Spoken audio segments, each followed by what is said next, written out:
I am live. All right. If you are coming back to this video when it's not live, you might as well jump forward. I'll put the timestamp in the description, but you probably want to jump forward like 5 or 7 minutes. I started early. You can actually just scrub the little timestampy thing to find the intro, and that's how you'll know we're getting started. But for now, I'm just going to bullshit with the chat for like 5 to 10 minutes because I want people to come in and be watching when I get started. Going to YouTube, copying my own link, bringing it to Twitter. Got 5 people. That's dope.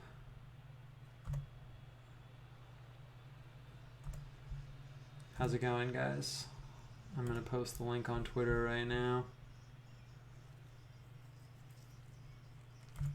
Let's get it going. I am posting it.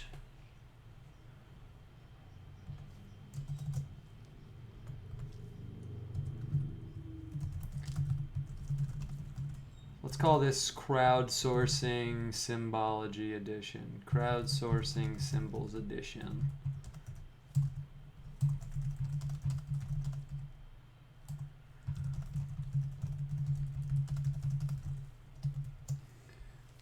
Got the fancy logo I'm going to post on Twitter. Everyone's going to love it. They're going to come watch this. I'm going to get famous, get a bunch of money, bring you guys with me to the top. New avant-garde group of creators bringing forth a cultural renaissance. It's all starting right now when I post this link on Twitter. That's the plan. Is anyone in the chat? Can anyone see me?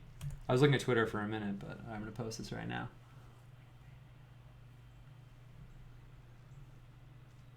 Boom. It's posted. What's up? It says 11 people in the chat. No one said anything yet, though. Everyone's nervous to be the first person. I know how that is. But someone will be brave. Someone will come forth and lead.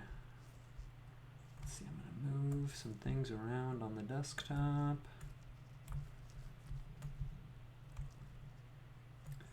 So I can see the screen. So I can see the chat.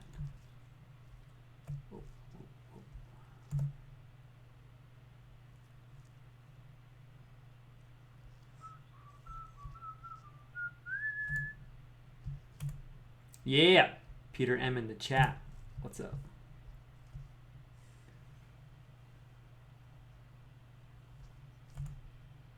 Perfect. Perfect. All right. So you guys know the deal. What's the vibe? The vibe is it's happening, man. You guys know the deal. We'll chill for like 5 minutes and then kind of let people come in, and then we'll get it going. For now, I'm going to organize some paints, talk to you guys, and then we'll get this going. I'm going to move some stuff around so I can see the chat and OBS. That's like the streaming platform I use.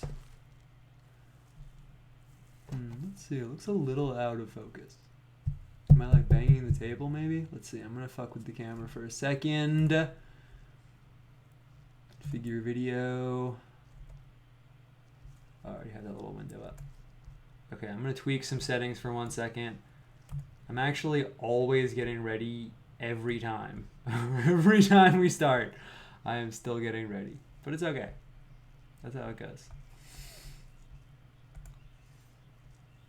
Yeah, I think it's good. Let's see, I'm going to try and focus a little bit more so you can read the paint tubes. Not because I need you to read the paint tubes, just because that would be a good metric for how focused we are. Trying a different lamp setup right now so we can see if we can no wait, that's definitely blurry. Let's go down a little bit. Trying a different lamp setup, so that's better. It looks like it's like vibrating. Is my computer like vibrating? Maybe I see it vibrating. Maybe I'm just like tripping out. Maybe I'm just focusing like too hard. Is the lamp stand in? I'm gonna tighten some things. I think we're good. Maybe I'm just like being obsessive. Yeah, we're good. We're cool. Oh, it must have been leaning on something that was vibrating. All right, cool. Always new situations with technology. All right, cool. So we'll chill for like 3 minutes and then we'll get this going. What's the vibe, man? What's the vibe? The vibe has been pretty powerful, honestly. Well, I don't really like take time as in taking time off projects. I have like a bunch of projects that I'm like kind of backed up on, but while I'm working, I can listen to stuff, which is cool. You know, if I get to a point where I'm just like, let's say like coloring something in or going over a sketch or, you know, sometimes I can listen to stuff. And I listened to a bunch of talks that basically got me all the way through the Old Testament in terms of like seeing it as like one cohesive narrative. And it was pretty awesome because, you know, it's like one of those things where it's like, well, I know about it. Like, I know the stuff.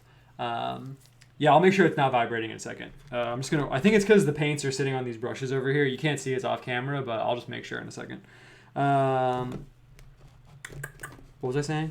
And yeah, it was pretty awesome because it's one of those things where it's like, yeah, I mean, I know the Old Testament, like I know the whole stories and stuff, but kind of having it laid out all in like one narrative was pretty cool because sometimes I think of like information as, you know, if you've ever seen like a pond, there's like murky parts of the pond, and when you have murky parts of the pond, like little creatures can live in there and things can get in there, and like you don't really know what's going on in there.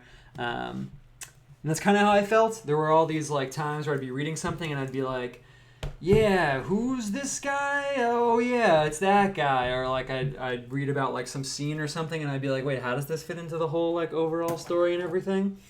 So I really kind of cleared up a lot of things, and it was really awesome. And I did that because I was reading about all these like visions and stuff in the Old Testament and just general Old Testament symbolism. And I hit this wall where I was like, you know, like every time I got to a new subject, let's say I got to that point where I was like, wait, how does this fit into the whole overall story? Like, when was this book? And like, how does this fit in? Is this after this other thing or before this other thing? And then finally I was like, yeah, forget this. I'm just going to do what I said. And I did it. And it was pretty awesome. It really like cleared up a lot of stuff. And I did a bunch of drawings. I posted them on Patreon. So that's not a plug for the Patreon. I'm just saying that's why I'm not going to show you on the stream right now. But I'll show you guys later, like at another time. But yeah, I feel like I have a whole new vibe going on. Not a new vibe, but like an expansion of the vibe, I guess you could say. And I'm pretty stoked about it, man. It also perfectly fits with some more serious drawing stuff I've been doing. I've been doing a lot more like ink work, and then the black and white just really fits that like, what's the word I'm looking for? Almost like scribal. It's almost like, is that a word? I don't know if that's a word. That scribal energy. It's almost like the ink makes it feel like you're looking at some like ancient manuscript, and it's black and white, so that has a very like kind of stark and powerful vibe. So yeah, it really all came together, and I did some badass drawings. This woman commissioned me also to do these 4 Horsemen of the Apocalypse ink drawings. So it's been a very like dark, serious, old Bible themes going on in the studio. So that's been really tight. And then I have a few projects I'm working on that I need to get a little bit further along with. But yeah, it's going well. All right, I'll take a question or two and then we'll get it going. Let's see how many people are in here right now. I don't really judge by how many people it is, but I like to give people like, I feel like 5-7 minutes is a reasonable amount. We kind of like do the pre-show and then we can hop in. Yeah, I can't see how many people it is, but who cares? I'm not going to judge by the number of people. Did I see the U.S. government release UFO videos? Yeah, man, and I thought it was really weird because they kind of like bumped old videos. Like those same videos got released like months and months and months ago, didn't they? And then the Pentagon kind of bumped them. And I thought that was pretty sketchy, honestly. I thought it was pretty weird that the Pentagon was basically like, hey, just want to make sure you guys saw these unidentified flying object videos. Did you guys see them? We are just making sure. And yeah, I thought it was pretty weird. I don't really know what to make of it. Whenever I see stuff like, you know, I'm not really that naive as to watch a video that the Pentagon released and be like, yeah, this is definitely unedited real footage, you know what I mean? So yeah, I don't know. I don't really know what to think about it, honestly. I mean, you guys know what I think about aliens in general, but yeah, it's pretty weird. So yeah, I saw it. We'll talk about that. What's my favorite Kirby game? Interesting question. I don't know. I didn't really play that many games. I played the N64. Oh, I just knocked the paints over. It's not a big deal, though. I played the N64 one back in the day. Other than that, I didn't really play many. I don't really know what Kirby's like main system is. I haven't played video games in a really long time. The same videos from the Joe Rogan guy? I don't know. Some like private company initially released the footage like months and months and months ago. I think it was pretty far last year. If I had to guess, I'd say it was like 9 months ago, but I didn't actually really check. But yeah, you've seen it before. It was a long time ago. Okay, let's see. What time is it? 7:07. We'll give people 1 more minute, and then we'll kick in. On the UFO thing, yeah, I don't know. I mean, I'm surprised that. Well, I'm not really surprised, but even there's a loud noise, right? It's cool though. Even in my Twitter feed, I had people being like, they're only admitting it because now they have to. The government has to admit they're real, and I don't know. I just obviously don't really see it that way. Okay, it's 7:08. Not going to make the on-time people. Late for wait people. We are going to do this right now. It's going down.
All right, and it's happening. I used to clap really loud when the intro ended, but then I watched the first few minutes of one of the streams and it was way too loud, so now I'm clapping quietly.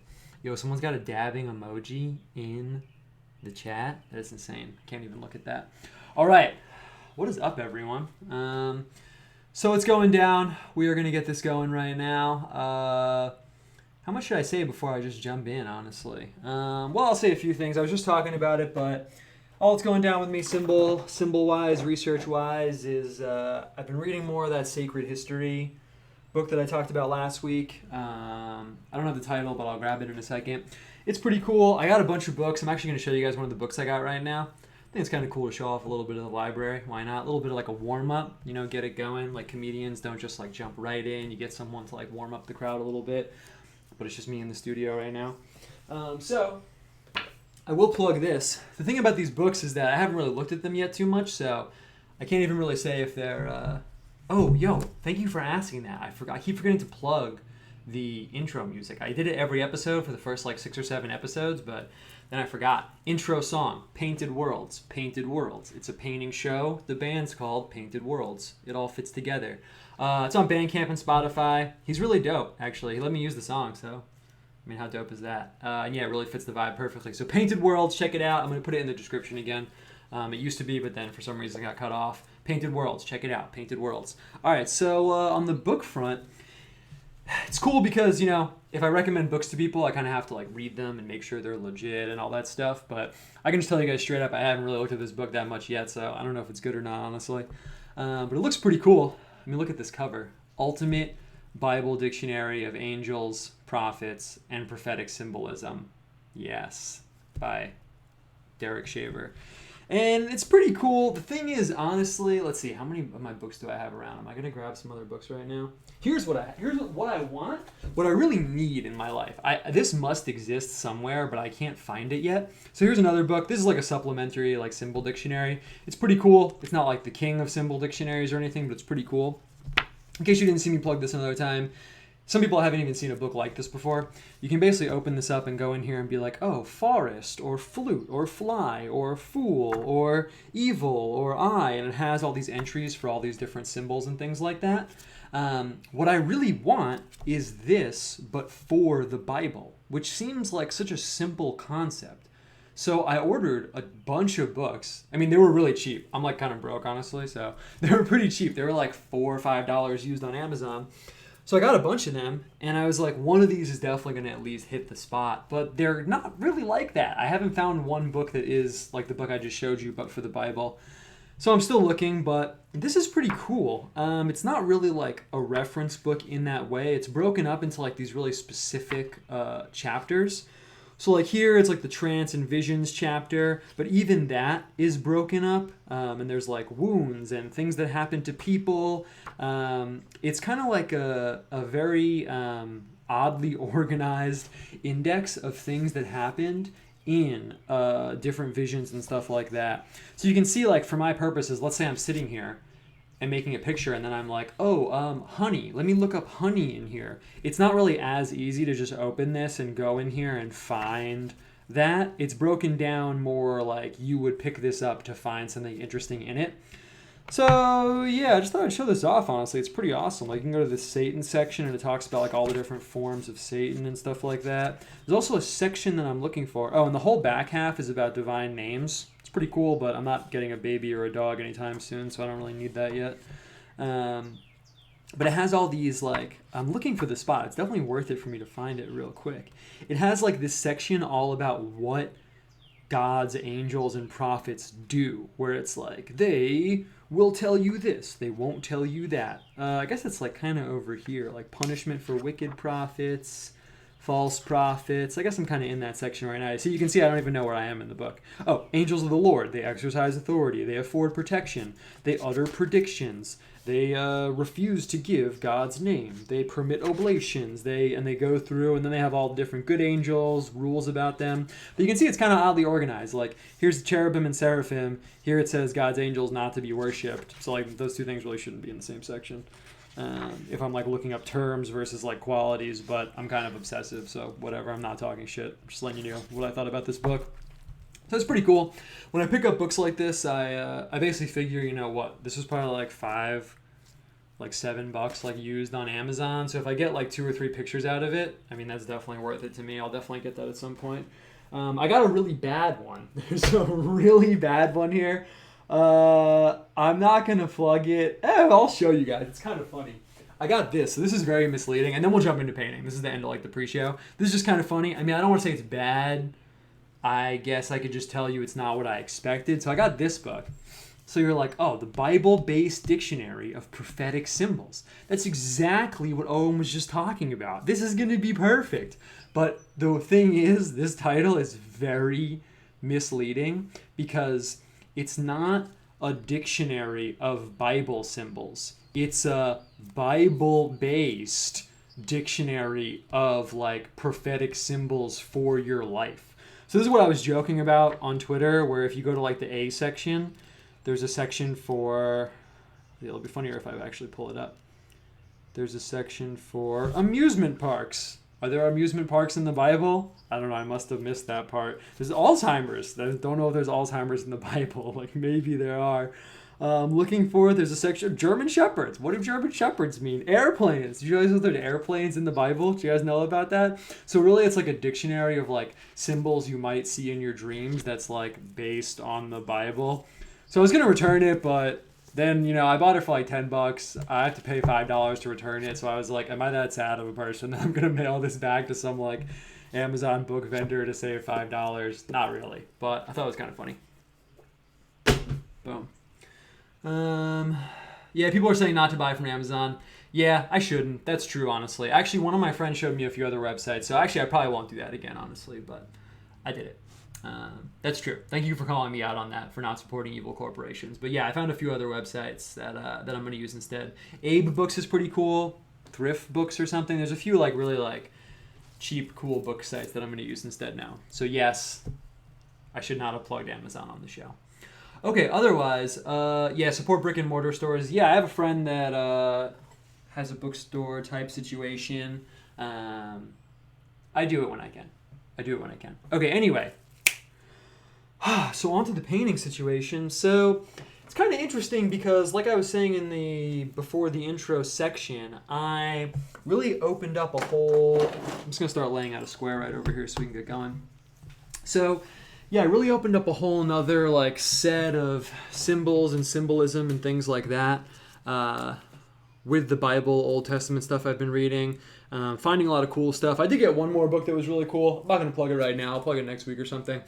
But things like the brazen serpent, things like different animals in the Old Testament. I went back and I often read before bed. That's like the only time I'm not working.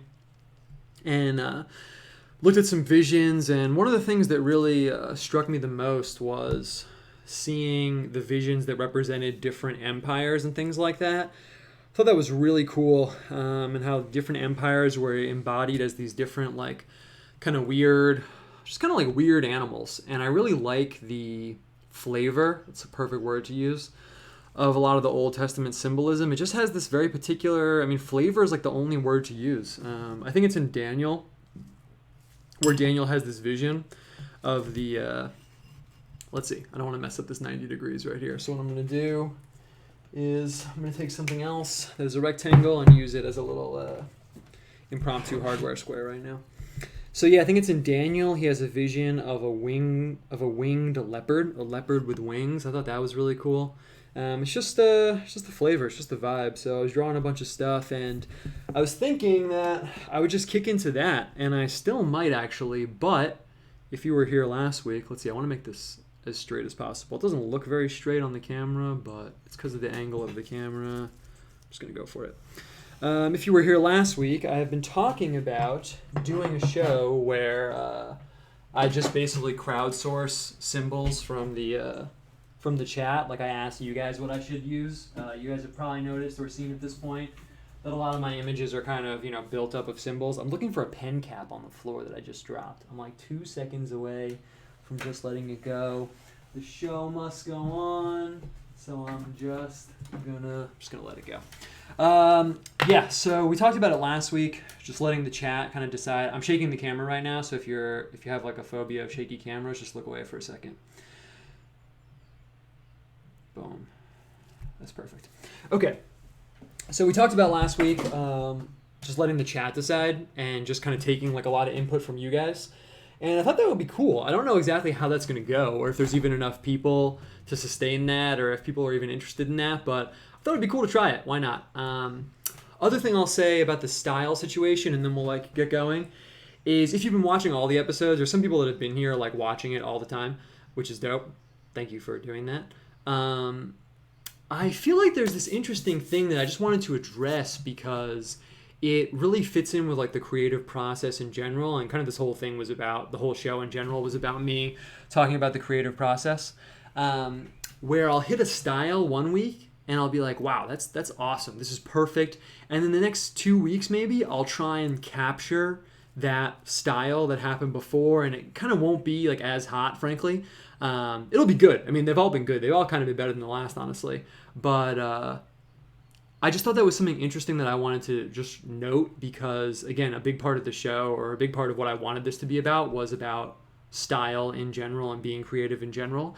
And I just feel like there's something noteworthy about that, about the creative process, where if you do something really awesome, you can't really try and capture that lightning in a bottle and do it again. You have to just move on and bring that mindset and mentality with you into the next thing. So if you've been watching all of them, I just thought I would note that.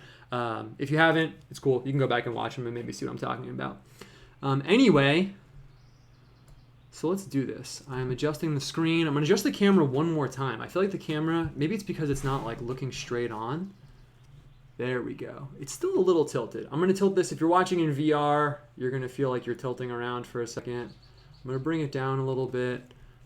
Let's get it going. Cool. I think we're good. Right now. I tried to change the camera situation too so it wouldn't be as glary. But let's see how it goes. So the way I think this would work best is, wait, I see a bunch of tags for me. I made it, boom, Abe Books. Yeah, Abe Books is what I was talking about before. I forget if I said their name or not. I was thinking quick straw polls would be cool. Quick straw poll. Yeah, that would be cool. But I think we'll just do pure anarchy. We'll just do straight up what is it, like almost like a reverse council, where what we'll do is I'll just ask you guys and then I'll take it and then we'll just kind of run with it and see how it goes. And if it all crashes and burns, then I'll just delete this episode and we'll pretend it never happened. And if it looks great, then that's cool too. Who cares? We're all cooped up. We've all been quarantined for a while, so might as well do something fun. So yeah, here's the thing with the chat though. I am only gonna see what you say to me if you put at Owen Cyclops, because otherwise there's people like talking to each other or just saying random stuff. That's cool. Love the chat. I'm all about it. But I'm only going to see what you say if you put the at Owen Cyclops. So yeah, the last two people, Spoon of Salty and Peter M, you see they just put at Owen Cyclops. It's on my screen in orange, really bright, so it stands out. Otherwise I have to like read everything and yeah, just letting you guys know. So I think the way we should do it is I'll just kind of take different suggestions. In the beginning, I guess it's better if they're kind of like less specific, but let's just see how it goes. I'm going to grab a color. Well, I can't grab a color until I know what I'm going with. It's going to be cool to choose a theme first rather than just random symbols. Yeah, maybe that's true. Some people just start throwing out some ideas. Just start throwing out some stuff like that. The thing is, a theme sometimes kind of naturally emerges from the symbols. Like if someone's like peacock, a peacock kind of has its own like vibe, like pride, beauty. It has a weird kind of like medieval flavor. Sometimes the theme emerges naturally, but if anyone wants to throw anything out right now, I'll start looking at it and we can do this. Let's see how it goes. Da-na-na. Killing time. This is called dead air in the business. I would get fired if I was a radio DJ right now. Octopus. Bam. Hell yeah, we're starting with that. Perfect. Who said that? Crazy guys. Nice. All right, cool. We'll start with that and then we'll see where it goes. I am going to lay out the octopus. What I'm thinking right now is I could use a really dark color and harness its kind of like creepy energy, but I actually would like to make a dark red one. So we're going to start with the dark red situation. And if you're keeping track of the color game, here I have alizarin crimson. And this is a really transparent color. So even though this color actually, so I'm going to open the top over here, is perfect. Whoa, don't get shit on the paper, bro. Even though this color would actually be perfect, if you ever gotten an octopus in a restaurant, sometimes it is actually this color. It's too transparent. So if I lay down this color, it's not going to look good. So I have to mix it in with a little bit of cadmium scarlet or cadmium red. Actually, I'm going to use cadmium red instead of cadmium scarlet because it's a darker color, and that'll beef it up. And the reason I said perfect for the octopus is that, just like what I said about the peacock, I think that's one of those symbols that carries like a lot of weight, I guess you could say, with it. It kind of carries its own like little worldview and situation there. Where is my palette knife? Where is it? Let's see. Hold on one sec. I'm being unprofessional, but it's right here on the floor. Cool. It's only on the floor, by the way, because I knocked the paint tube box over before. Otherwise, I would never keep my shit on the floor. So yeah, I felt like octopus was perfect to start with because it kind of carries its own, I like the setup with the palette on this side instead. It kind of carries its own like worldview and vibe. We're gonna need a little bit more paint than that. I like the undersea animals. So for me, I'll riff a little bit on like what the symbols are and like what they kind of mean to me also as we go forward. I really like the undersea animals because for me the underwater ocean thing, deep water represents like the subconscious or like the unseen, like that which is, you know, down deep in the subconscious, or it could even just be things that are like unknown and like unseen in a way. In a weird way, I feel like the tentacle animals are both like kind of medieval, but also sort of outside of time. I actually can't think of medieval images where I've seen them, but somehow they kind of have that like flavor going on. So it's a perfect suggestion to start with. Octopus is kind of weird too because everyone knows it's a really, I don't know if everyone knows, I shouldn't say that, I'm sounding kind of a dick. But it is a really, really smart animal. If you guys know Terrence McKenna, actually, I plug him sometimes. I mean, I'm not about him. I used to be really about him, but sometimes he has interesting things to say. I haven't listened to him in probably like 5-10 years. But he actually uses the octopus as an example in a lot of his talks. Let's see, do I want to start with the fat brush? Yeah, I do. It doesn't look that fat on the camera. because they have this camo ability. Okay, and I'm going to put the octopus, I'm going to put it kind of, I'm going to put it up here in the middle. So not like what I'm thinking right now, I'm just letting you guys into my thought process. Not so high up that nothing is above it, but kind of high up, kind of like upper, high, middle. And octopuses have this ability. I'm going to go kind of fast because obviously it's more interesting for everyone if I can like take more suggestions more quickly. So I'm just going to talk while I'm going. We're just going to go for it this week. So yeah, he talks about how the octopus uses its camouflage for language. Octopuses use their ability to change their texture and color partially to communicate with each other. For him, damn, I thought the glare would be better with the camera with the light right above, but I feel like it's actually worse. So let's see what we can do about that glare situation.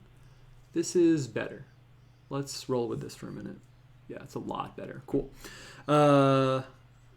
Yeah, so he uses octopus as an example of a creature that communicates in a way that would be totally foreign to us. Like their texture and color is partially used to communicate to other octopusi. Okay, so I'm going to... I could make the tentacles coming straight down and kind of have it like bunched up. But one thing I was thinking for me just like sourcing symbols from you guys is I want them to like integrate with each other a little bit. So I'm going to think about how I'm like creating opportunities for the symbols to interact. And I'm going to give this octopus some wide arms. I do feel like in terms of things I should be careful of, I don't know. I feel like octopuses have like this energy about them where they're either like badass or they have kind of like a tee-hee, like I'm so quirky, like mustaches, octopuses feeling. I don't know if that's real or if I just imagined it. So I want to make sure we don't get into that territory, but I'm just going to throw down these tentacles, and then I'll get something else. I did a cool commission for someone recently where they wanted like an octopus satellite hybrid. It was this guy that lives in Russia. It was pretty cool. Okay, I'm going to throw down the tentacles, and I'm going to leave a little room in the middle just in case we want to get something cool in the middle. Boom. This is perfect. Octopuses also regenerate. They regenerate their tentacles. That's kind of weird. The only classical art that comes to mind right now that has octopuses in it, I've seen a Greek vase with this very like octopus-esque monster, although it could be a squid. And I've seen a bunch of Japanese art. I used to have these dreams with these like kind of evil squid-type creatures. And in the Illuminatus trilogy by Robert Anton Wilson, let's see, here's a big question. Do I want to have one where it comes back around? Yeah, I'll just do it. In the Illuminatus trilogy by Robert Anton Wilson, the ultimate sort of like primordial consciousness of like this group called the Illuminati lives like deep down in the ocean, and it's this squid.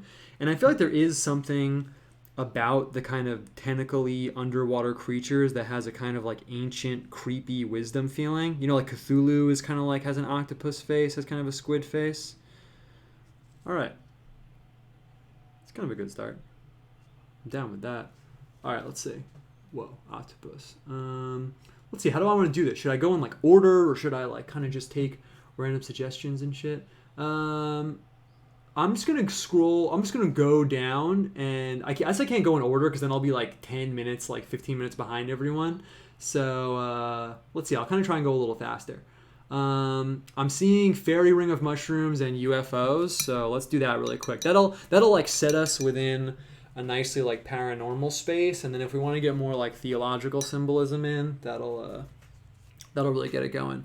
What I'm gonna do, aside from starting to go a lot faster, and I guess what I'll do is I'll tell you guys when like I'm looking for the next one. I don't know. We'll kind of feel out how we want to do this. What I'm gonna do, I like fairy ring of mushrooms, so I'm just gonna quickly throw down a hill at the bottom. Maybe we can have kind of like an ambiguous space where it's not really clear if it's like underwater or what. I'm going to get all the red off this brush. So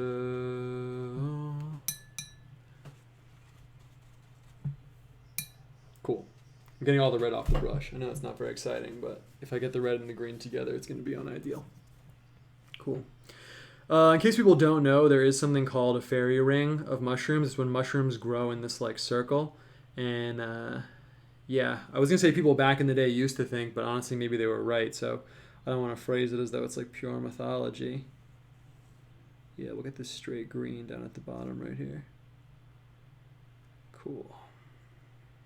Perfect. And here I'll get a little bit of the watercolor energy in. Maybe it'll let us go a little faster.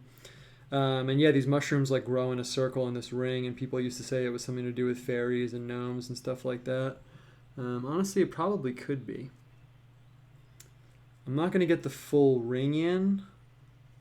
Let's see. I think I'm gonna keep the fairy ring in my back pocket and deploy it as we go forward. But I like this like weird space we're creating here. Whoa. I like the aquatic theme we got going on. Maybe make it Pisces related. Yeah, if I start deploying like alchemical symbols and stuff, I'll make it Pisces related. I got fairy ring. Here's how we'll do this. I'll kind of keep some things in my back pocket. I'm keeping fairy ring and UFO in my back pocket because I want to see. I don't want to drop. They're almost like too powerful. I don't want to drop them right off the bat. So let's see how it goes.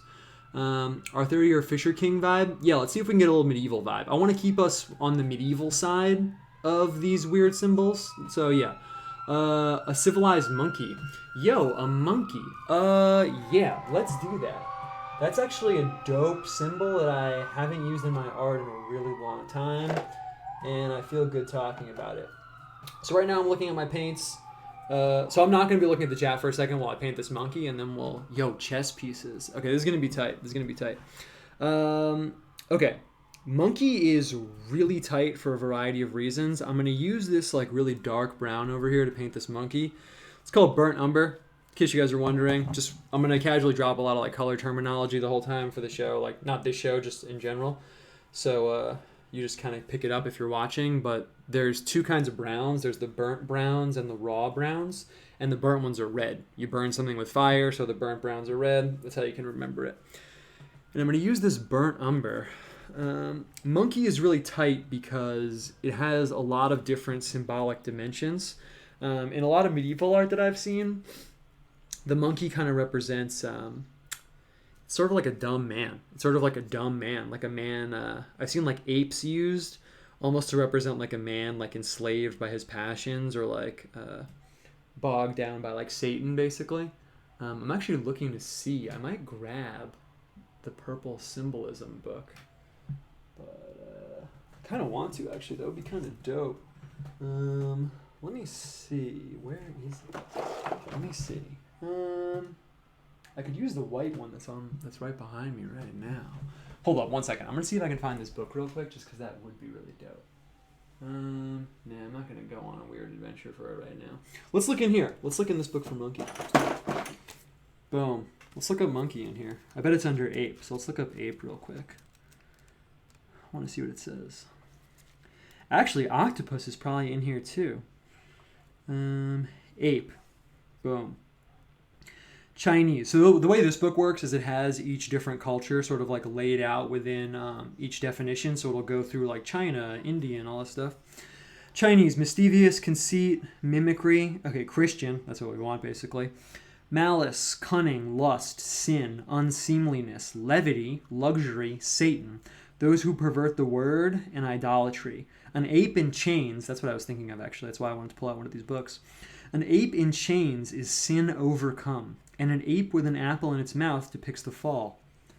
That's interesting, maybe we'll put some chains on this bad boy. So yeah, I really like the monkey symbol a lot because in a medieval context, that's usually how I see it used. I'm going to go straight monkey. That said ape, I'm going to go straight monkey on this one. I like when the monkey has sort of like a round head. Perfect. And it's cool because what I just read, that's like sort of the Christian, let's say medieval context for it. But of course in our culture, a monkey now is like inseparable from Darwinism and evolution and that kind of thing. So I think it's kind of a cool symbol to use in a theological context because now it almost reads as such like a science-based symbol. If you know what I mean? Because I think people see a monkey and they think about evolution naturally. So yeah. And then for his arms, in case we want to put him in chains, I'm going to kind of put the arms up a little bit. Just in case. And I don't know if monkeys have tails or if it's chimps that have tails or what, but I'm going to throw a tail on this bad boy too. Boom. Monkey. I got to give him the big ears. And I'm going to give him a monkey face too, just to make it totally clear that it's a monkey. Give him the ears. Perfect. It's also cool. I'm going to give a little fat monkey body. It's also cool because a monkey is used in Egyptian hieroglyphics even all the way back then. I'm pretty sure it's Thoth, the god of writing. Either he like has an ape with him, like he has a monkey with him. And I'm going to make the monkey like sitting. I'm going to give him these like wide legs. And I'm going to have it coming down this way. Yeah, perfect. Yeah. That's perfect. That's dope. He's like on his knees, kind of like folded in. Give him these kind of like monkey hands too. So yeah, it's cool because Thoth, the god of writing, is associated with the monkey in Egyptian hieroglyphs, but then later on it takes on like sort of a negative connotation. So it's another cool kind of like ambiguous symbol. Let's see how it goes. If this one ends up being like a sketch and then we do like a real one, we'll kind of just play it by ear. And I got to give him a tail, so it's obvious that he's a monkey. Perfect. That actually looks kind of dope. I think it looked kind of lame until I gave it the tail. Should I give it that kind of like light monkey face? No, I shouldn't. It looks dope actually. We're just gonna keep it moving. Okay. Is everyone okay? What was the ambulance about? Yeah, 2 people said chess pieces. I want to like keep up with the chat because I feel like that makes it like more interesting. So I'm gonna go top to bottom. Okay, let's go with chess pieces. That's kind of tight actually. I really like using chess pieces in the artwork because chess pieces are also, by the way, in this white book. Actually, if this is kind of a cool like little foil. It's kind of like a cool little narrator for the situation. So let's see. I'm just going to look up chess pieces in here. I know they're in here, and I know it actually goes through every piece. We're not going to do that right now. We're not going that hardcore. Chess, the royal game of life, the conflict between spiritual powers of light and darkness. Oh, yeah. The Devas and Asuras, angels and demons struggling for domination of the world. Existence as a field of action of opposing powers and forces. That's like what chess represents. That's true, actually. Manifestation and reabsorption. The black and white or red and white checkerboard symbolizes the alternating pole of all fundamental dualities and complements in manifestation. The negative and positive, night and day, sun and moon, male and female, obscurity and clarity. We're not going to be using the checkerboard because it's a little too Freemason style. But yeah, and it's pretty cool. It goes through all the different pieces. We're not going to do that right now, like I said. But it's got the knight, bishop, and stuff like that. So that's pretty cool. Yeah, I like chess because it symbolizes a game, sort of like the way, just like what it just said, the different powers that interact in life and kind of balance each other out and are competing with each other. The other reason why I like using chess pieces that didn't get touched on there is it implies a hierarchy. So, for example, in the prayer image I did, where there's a bishop and Virgin Mary above him, I put like a pawn and a bishop and a king because it implies a hierarchy in the image. So we're going to do that right now. I'm going to put one above the monkey. I mean, that's pretty obvious, right? And let's just go straight black. I don't even know if I've used black paint on the stream yet, but we're just going to go straight black right now. I'm going to turn this a little bit. And I'm going to throw a pawn on the monkey. I really like the pawn as a symbol because even if you never played chess, it's like really intuitive what it means because we use the word pawn in our everyday language to mean someone who is just at the play of higher forces. Incidentally or not incidentally, I kind of painted the monkey like he's on his knees, like looking up. He's kind of like appealing to some higher forces anyway, so I think that'll be perfect. Man, the glue just like comes right out of the black paint. Come on, give me black paint. Perfect. So I'm going to paint a black pawn above the monkey. And then it would be dope. I could put a chess piece right on the octopus because the octopus has no face right now. That would be kind of dope. I don't know what piece I would use. It kind of would, whatever piece I use, it would cast his role. I could use a smaller brush, but I like going fast with you guys. Let's just do it. It would kind of cast his role in the picture. So, is he the king? Is he the knight? Is he... it's all decided. It's all decided by that. So I'm throwing down the base. I want to make sure it looks like a pawn, even though I'm using this brush that's honestly way too big. I should have used a smaller one, but it's fine. So I'm going to give it the bump. I'm gonna make it bigger so you guys can see it on the screen. I'm painting like for my scale here in the studio. All right, got the bump. There we go. That's better. And I'm gonna get the vertical. Make it a little more vertical than that. Get the horizontal. Perfect. And yeah, the chess pieces, like I said, it's awesome because it provides like a whole cohesive symbolic context. I mean, it's a pawn. It says everything. How much closer could you get to a symbol being like a word than that? I mean, it's a pawn. Boom. It says it all. And I'm gonna throw down a chess piece on the pawn. Let's see. Did anyone say what chess piece I should use on the octopus? I kind of want to leave it totally up to you guys, but if no one said it, I'm just going to go for something. Monkeys do have tails. Monkeys kind of praising the octopus. Yeah, it looks like that.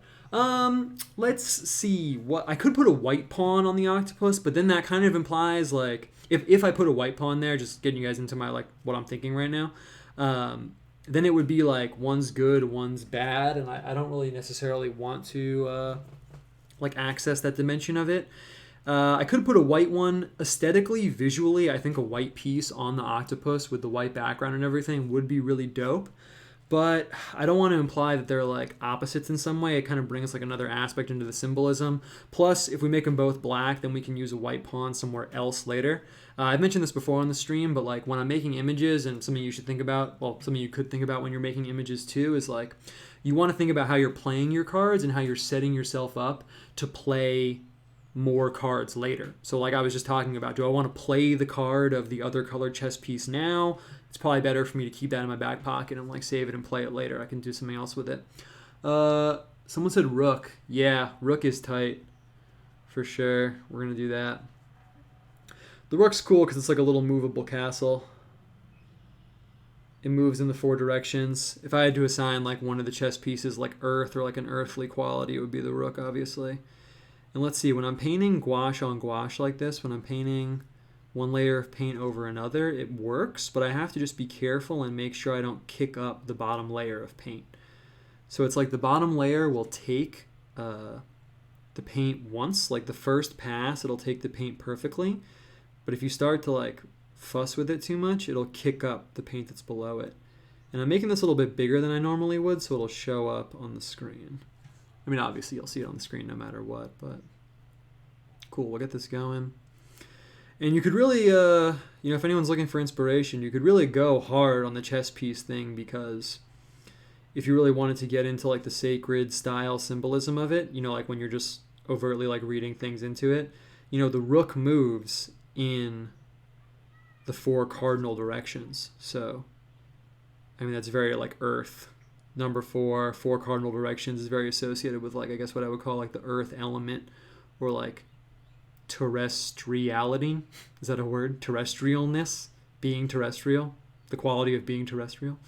Whereas then you have the bishop, and the bishop, I suspect this is somewhat intentional subconsciously, even if it wasn't intentionally developed this way.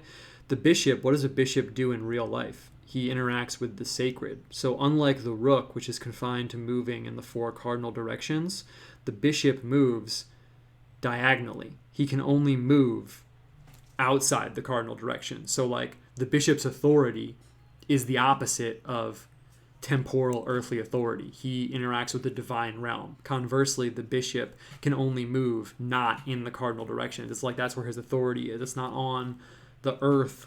It's 45 degrees. It's the opposite of that, if that makes sense. That's the point where it's like kind of schizo, but also kind of deep. And then you have the queen and king, and then they have both authorities. They have authorities to act, I mean, at least in the chessboard. And then one of them, in modern chess it's the queen, in early chess it was the king, can move both in the 4 cardinal directions and in the intermediate directions.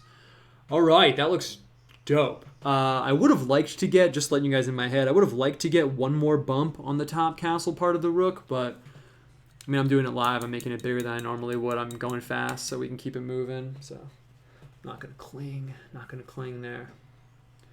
Okay.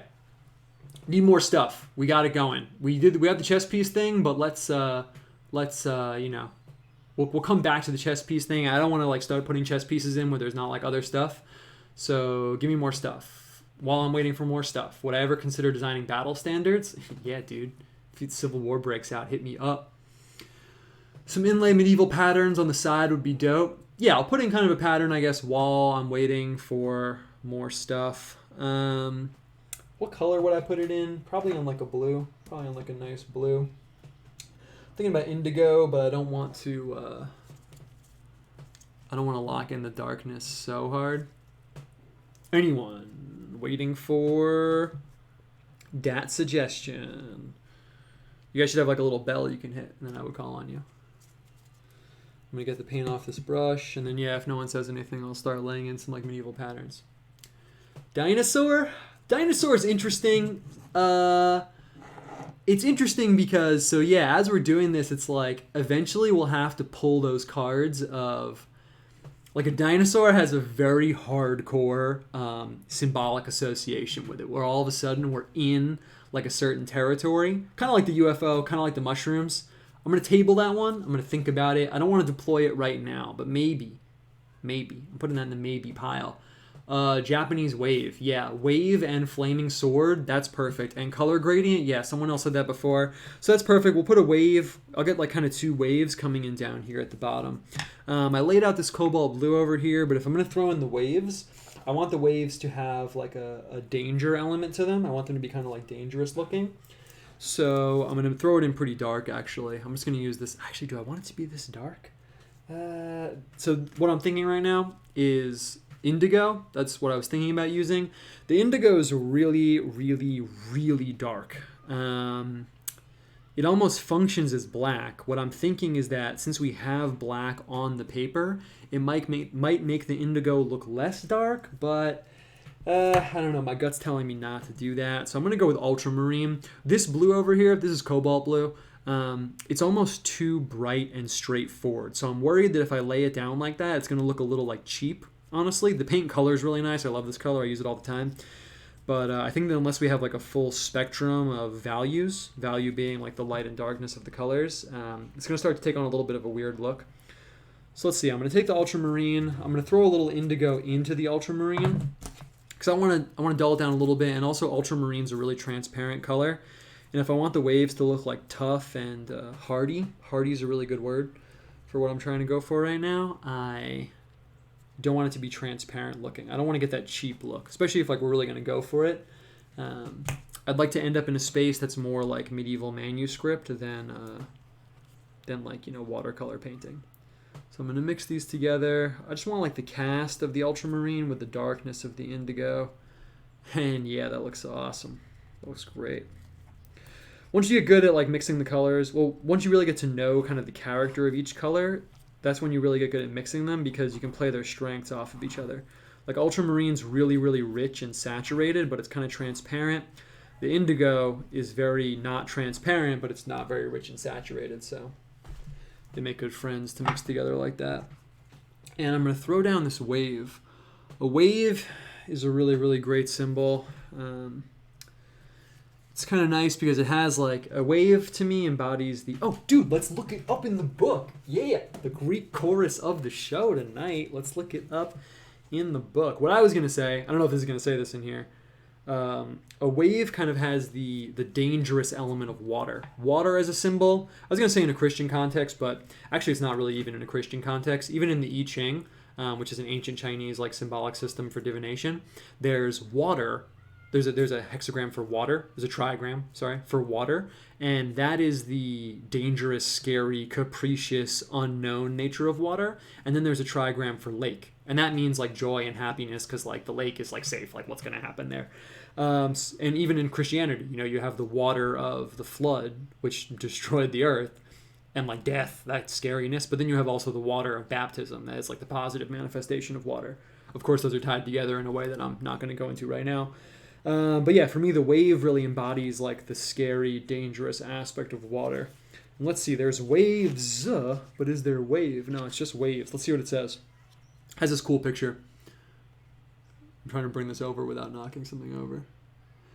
It's from a 12th century Chinese painting. It says, as water in ceaseless movement, waves denote change, illusion, vanity, and agitation. It's interesting. It's kind of a weird answer, actually. Sometimes that book gives weird answers, but it's okay. So yeah, for me, a wave is kind of like the dangerous element of water. It's kind of like there's one word I'm looking for, but I can't really name it right now. And let's just go big on the wave. I'm gonna throw up one of these curls and bring it down, and then we'll have some more curls kind of like coming off of it. Might even do them in a different color. It's almost like is there a word for like capricious in a dangerous way? Probably. It's like that kind of element of water where like 1 minute you turn around, you can't let your guard down for a second because you never know what's going to happen. It's like that element of the water symbolism. If you've ever been on a boat with like huge waves, then you definitely know what I'm talking about, man. That gets really crazy really quickly. Cool.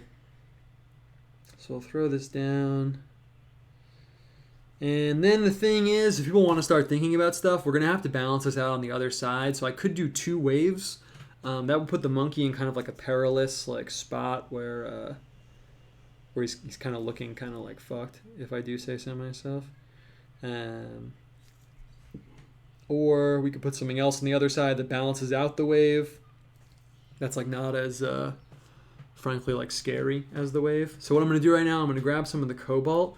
What I should do actually, what I am going to do is get some white in. And I'm going to get some white and see if I can get the kind of like folding in, very like Japanese wave situation going on. Some guy that asked about in the chat, that asked about prints to get. Oh, maybe he's here. Oh, he is. Yeah. Oh, I never sync up the Twitter names and the YouTube names.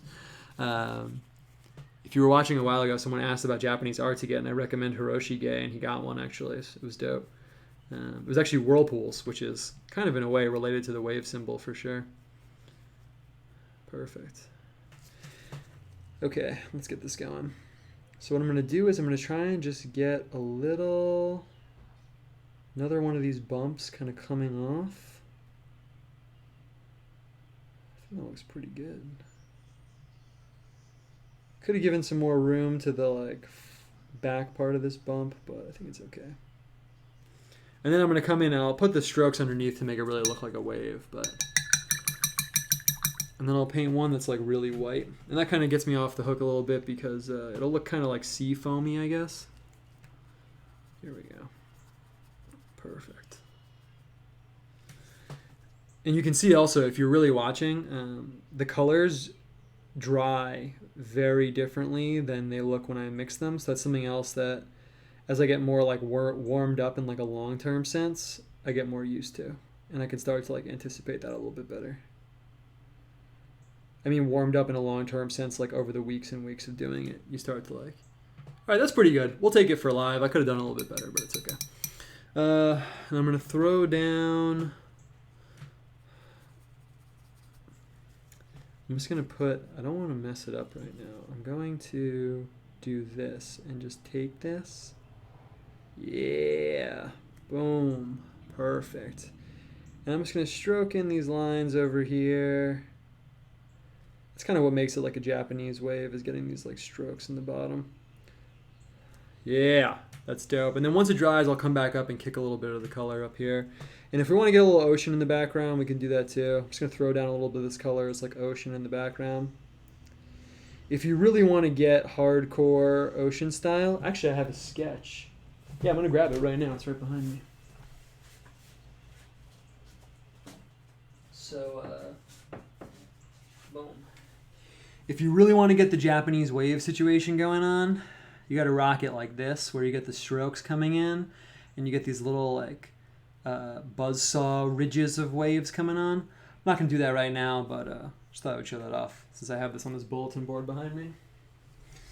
Anyway, so I'm just going to kind of like put that in a little bit. And if people push for it, we can go back and like put in some of those strokes. But in a second, I'm going to be looking to see what I'm putting on the other side of these waves. That looks pretty good to me. Looks pretty good. Yeah, I'm down with that. That looks good for me. And as you can see, so just make a note right now, this last little paisley dot of the wave looks really light right now.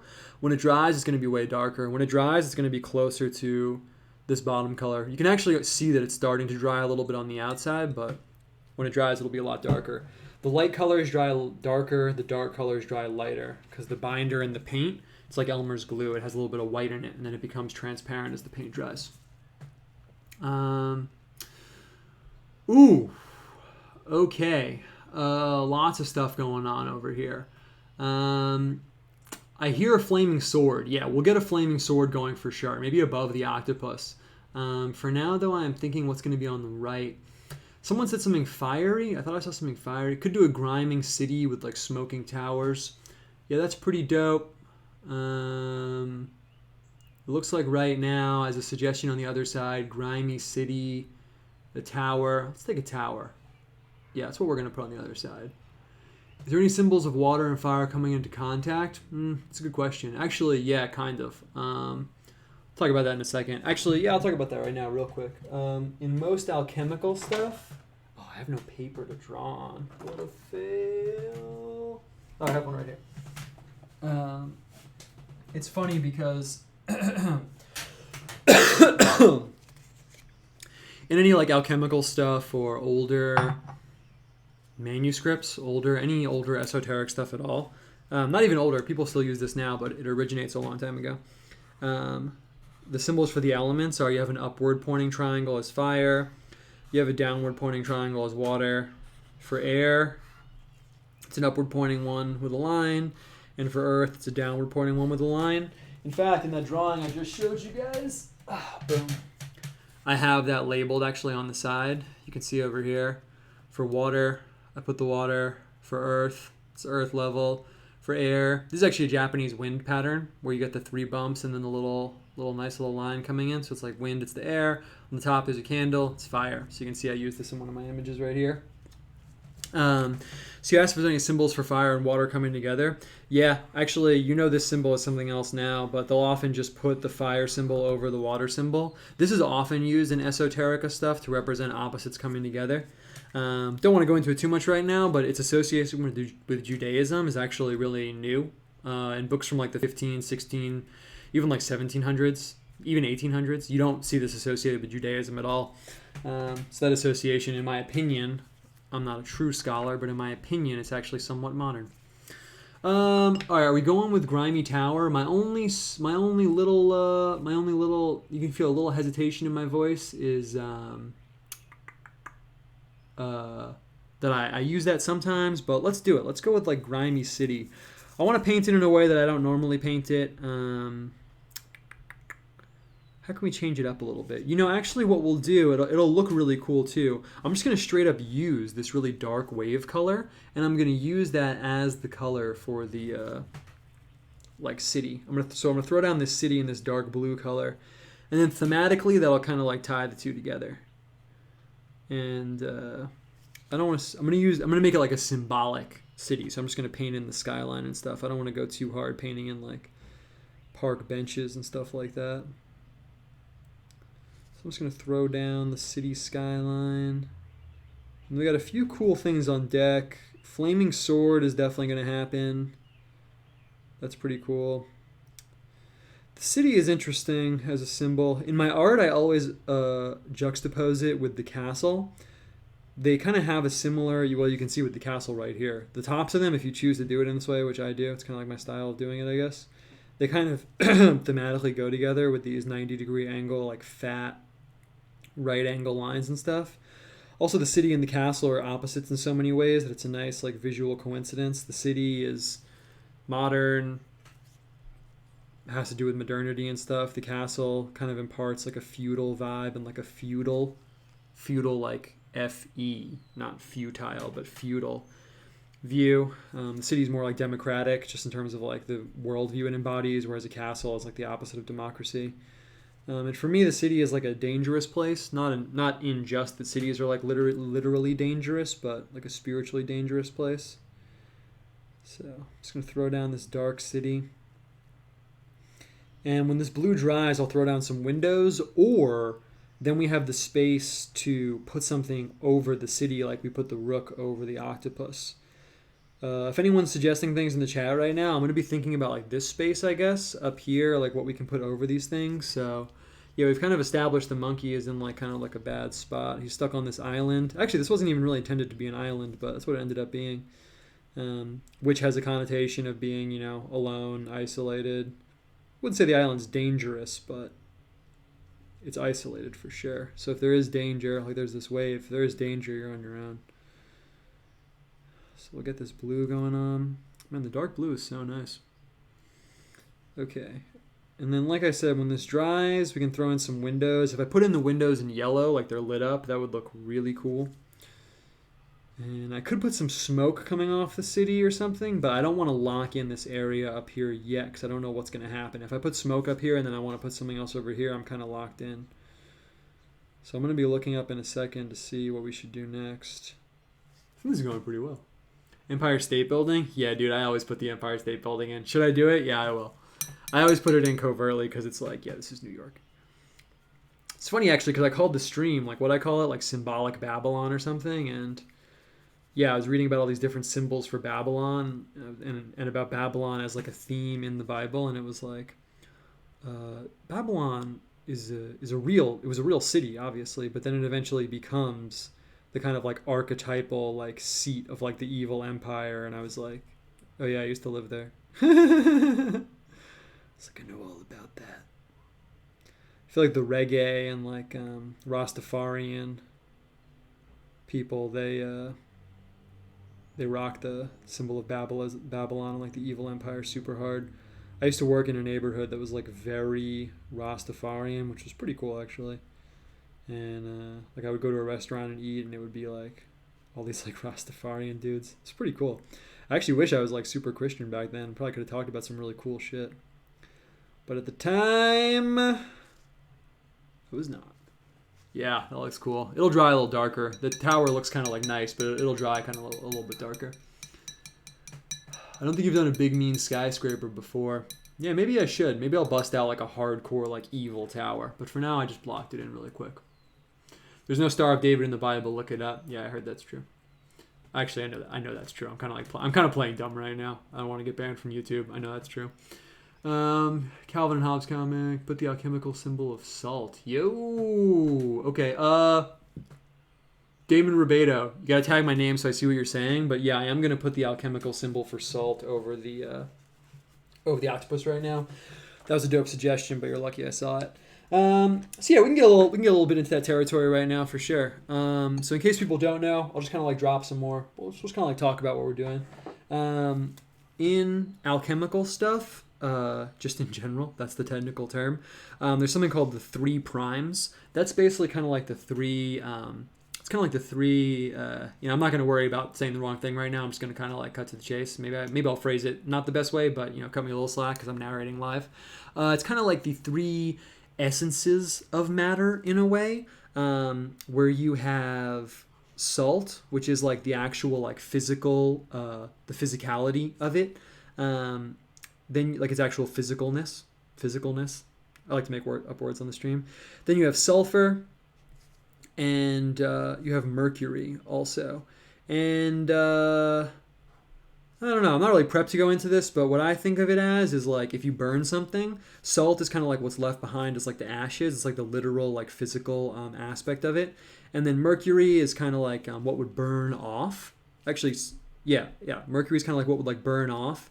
And then sulfur is kind of like its like super physical essence, almost like the idea of it, I guess. That's not really like classical alchemy or anything. I'm just kind of giving you like my idea of it. People break it down into like body, soul, and spirit and stuff like that. Just kind of like 3 cool ways of looking at things. Actually, I might have mixed these up. I can't remember. I always remember sulfur because it looks like, the way it's built this way, it looks like a king where you have like the crown and his head, and then the plus is kind of like, oh, there's no circle. Shit. There's like the crown and then like the body.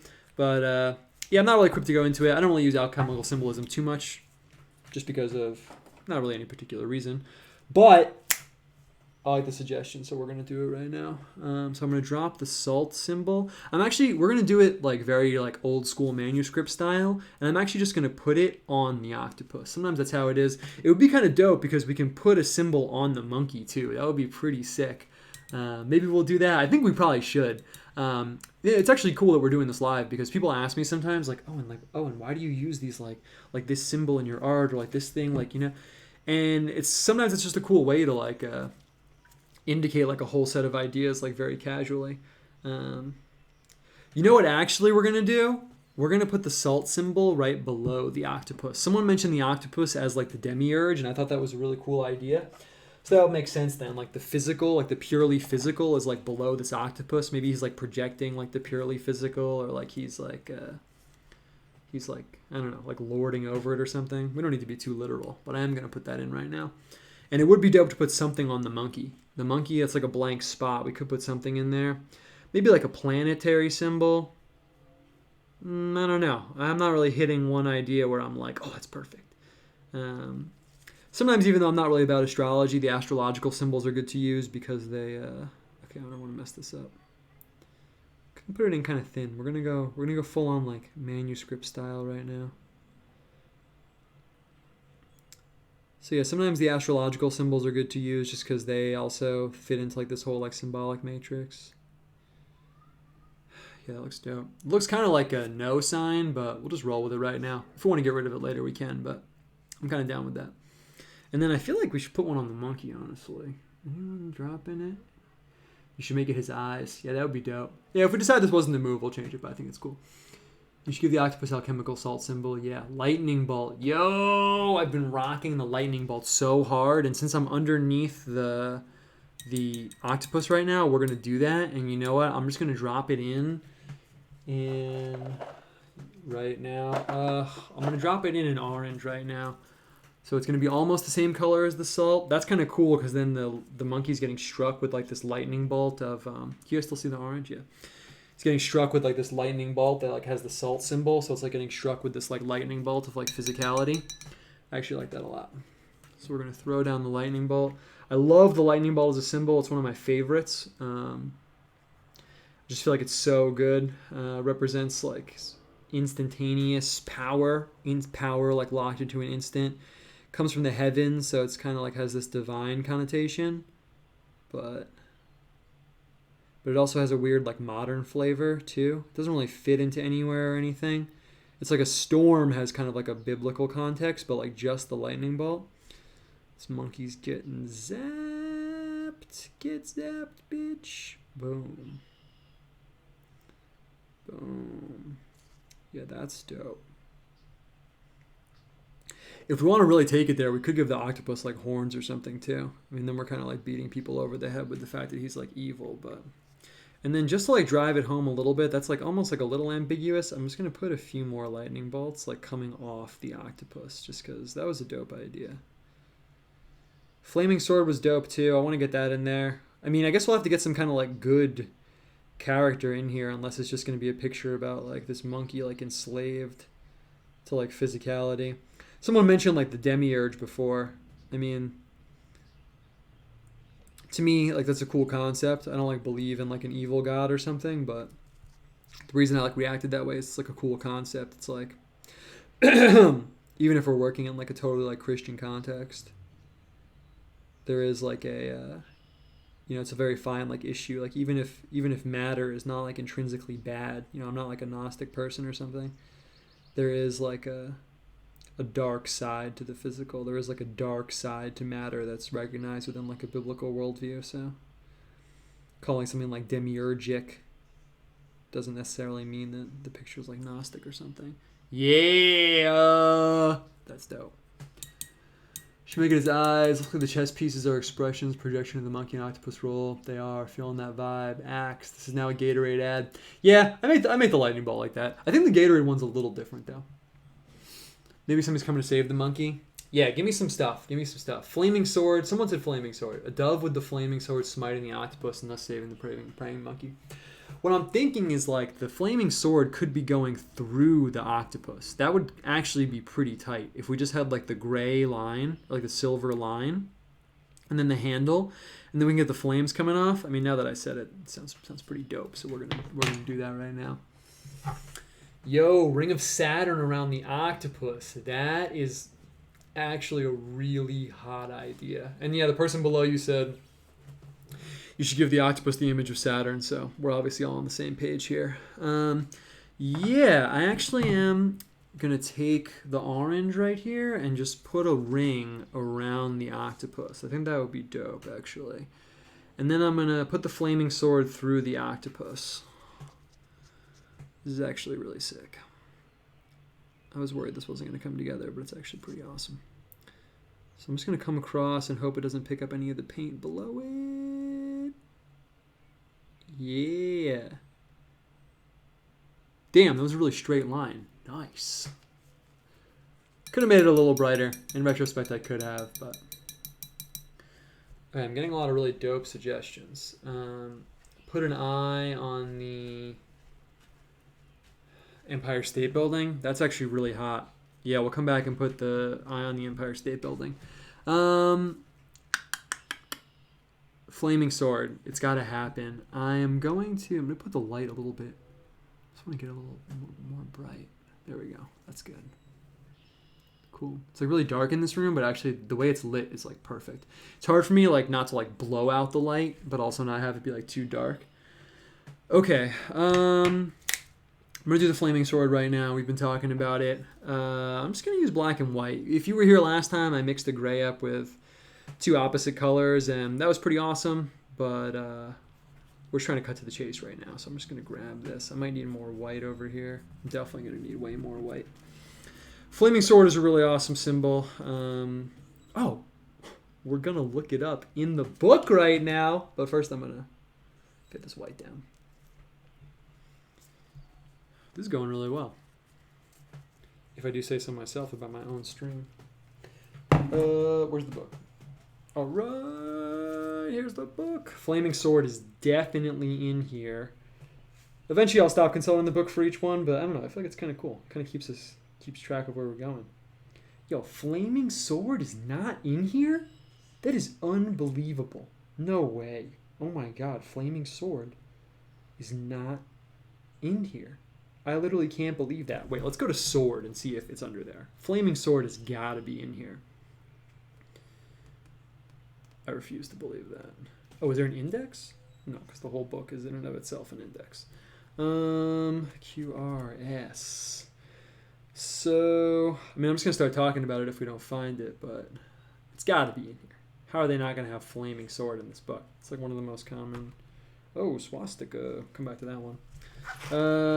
Flaming sword. Sword SW. I can't spell. I-O-I. Sword. Boom. Sword. I'll read a little bit about sword. I don't want that to be all for nothing. Isn't there an image of a sword? Yeah, actually it has a sick image. Check this out. So it has God in this medieval image with this sword, and God's holding this sword like backwards in his hand, and it's from the Last Judgment. That's actually really cool. Sword, power, protection, authority, royalty, leadership, justice, courage, strength, vigilance, physical extermination. It is also the masculine principle, the active force, and it is phallic with the sheath as the receptive feminine. On a metaphysical level, the sword is symbolic of discrimination, the penetrating power of the intellect, spiritual decision, the inviolability of the sacred. It possesses the supernatural powers, either on the earth, or under the waters, and is associated with giants and supernatural beings. It's pretty awesome. Oh, I found flaming sword. The sword separates and divides the body and soul, heaven and earth. The flaming sword separates man from paradise. Yeah, tell me about it. Christian. We'll read the Christian one at the bottom and then we'll get out of here. Christ's passion, martyrdom. The flaming sword, perfect, at each gate or corner divides man from paradise. The sword is an emblem of Archangel Michael and Adrian. It says, and SS Adrian. I actually don't know what that means. It must be Saint. Adrian, Agnes, Albin, Barbara, Euphemia, Justina, Martin, Paul, Peter, George of Cappadocia, and James of Compostela. All right, cool. That was cool. So yeah, I'm going to throw down this sword right now. So like you just heard, flaming sword is cool because it exists in a variety of contexts. Whatever this gray is, we'll just use it. We don't need to worry about if it's too light or dark.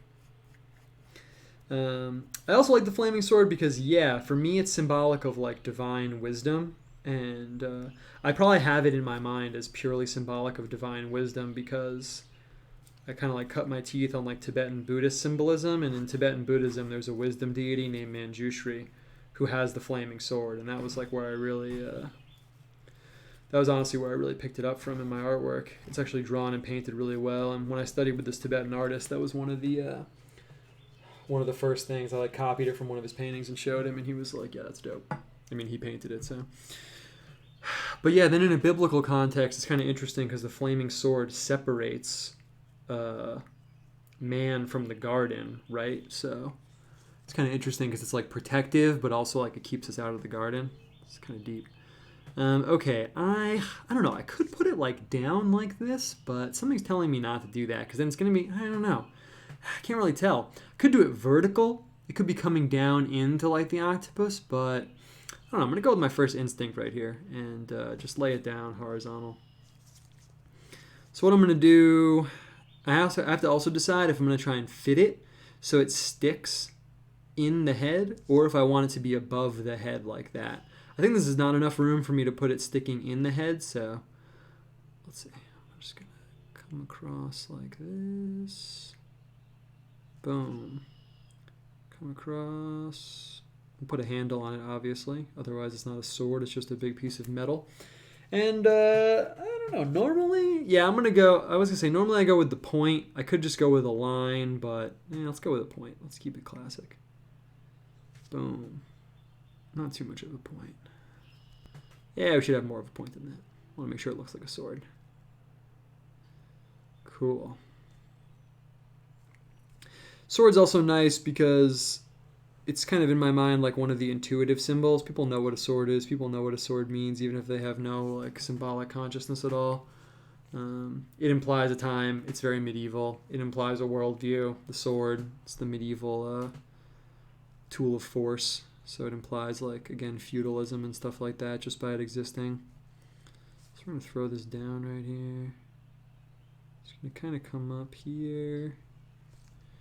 And yeah, we could play it any number of ways. I could have it, like, cut into the octopus's head a little bit, but maybe I kind of like it, like it's ambiguous. Like, is it behind him? Is it actually cutting into his head? I'm going to throw kind of like a generic handle on here. I'll probably use the same brown as the monkey just to, like, tie it together.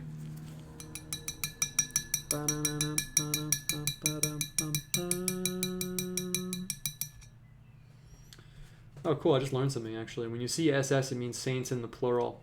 We'll preface the list of saint names SS, Peter and Paul. How have I never seen that? Maybe I just never noticed it. Maybe it's one of those things where I've seen it before but never noticed it, because I've definitely read a lot of books about saints, but I've never seen that. All right. I'm going to throw down. This is good. I'm going to throw down this handle right here. Just going to give it kind of like a straight handle. Boom. Have this come back a little bit here. And then we got to put the flame on the sword, and then I'm going to be looking for more stuff. But I got to put the flame on the sword first before we start poking around too hard. Perfect. The coolest sword I ever saw, I posted it on Twitter one time a long time ago, but I saw it in real life. The handle was, like, the handle grip, like, was the Virgin Mary, and the part that comes around your hand to shield it was, like, her dress. And she had this big dress, like, billowing off of her. It was awesome. It was unreal. And there was, like, a lamb she was with and all this stuff. I was like, wow, I'd love to sword fight someone with this bad boy. I think I posted on Twitter and I was like, I would love to get stabbed by this sword. Alright. I didn't think I needed to, but I'm going to put the line down the middle of the sword just to make it look a little bit more swordy, honestly. And then I'm going to throw down the fire quickly. I'll look at chat in a second. I feel like I should use a red fire. I was going to say we could change up the fire color. I could do like a blue fire. I mean, that's kind of cool. I don't know if I've really done that before, actually. Cool. So I'm going to come down the middle. Might not be dark enough, but I'm okay with it. Right now it looks like the same color. Whoa.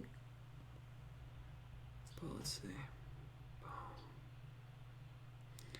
It'll dry a lot darker. It'll be cool.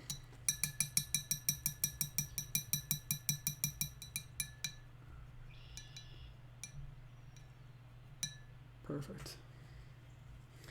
Okay, we're gonna throw down the fire quickly. No one said anything about the blue fire, so we're gonna go classic red fire right here. We're doing good. We're on pace. All right, I'm just gonna go for it. What you can hear me thinking about in my voice is I could have the flame just like coming off the tip, or I kind of have the flame coming around and like encircling the tip. It's kind of pretty far out, so I'm just gonna come in and put it in like this. I'm gonna go up. I'm gonna go up again and get kind of like a hook. Boom. Then I'm gonna come down. Perfect. I'm using a really fat brush. Normally I would use a really small brush, and this would take me a long time, but and I want to get that hook in there. Yeah, that's how you know it's dope. And that gives you the kind of reversed arc. So you can come back around. There we go. I haven't really like articulated that but verbally before, but I think about it every time I do a flame. Perfect. When you're painting a flame, it's all about having like the underlying substructure be very natural and come through, if that makes sense. Like you kind of have to just totally like lock in and like have like this, what I'm saying sounds so stupid, have like this flame pattern in your mind that you're just like projecting out. Sounds stupid, but what I mean by that is like you want it to all cohesively come together. Like every notch has to like fit this like parallel. Like right now, if I drew the same thing right here, it wouldn't like fit together. So I have to kind of take the energy of the first one and like come around and bring that energy around. Almost like there's like a substructure holding it all together, even though they're separated pieces of the flame. That's how fire is in real life. It always fits together, like even if parts of the fire get separated. All right. And what's really dope is sometimes if you can come under and around, which is what I'm going to do right here. Like the flame is almost like hugging the sword. So I'm going to come down. And yeah, that looks tight. That is solid. And sometimes you can come back in and put like another color on the inside, but I'm not going to do that right now. We're trying to move this train along. Boom. It's pretty hot, honestly. It's pretty hot. Okay. Yeah, green fire. Yeah, honestly, I thought about that, but then I was worried it wouldn't. I was worried it wouldn't look like a flame. White fire blends in with the chest piece. Oh, now everyone's on the flame color. I guess I have to remember that I'm a little bit ahead of you guys talking. I think I'm actually like a minute ahead of you, so now I'll keep that in mind. But yeah, let's get a chest piece up there. What's the title of the book I'm looking at? It's called, boom, an illustrated encyclopedia of traditional symbols by J.C. Cooper. This is like supplementary. If you don't have anything else, I would actually recommend getting a different book, but this is a good book. You can see what I'm doing with it. Maybe at the end I'll plug some more symbolism books. Basically, the Book of Symbols by Taschen is what you want. Okay, need more stuff to put in here. Someone give me something. Let's see, what were the things we tabled? Mushrooms. I could get a mushroom in here. Someone specifically said fairy ring of mushrooms. Someone said UFO. Someone said dinosaur. I mean, maybe I should stop screening the calls and just go for it.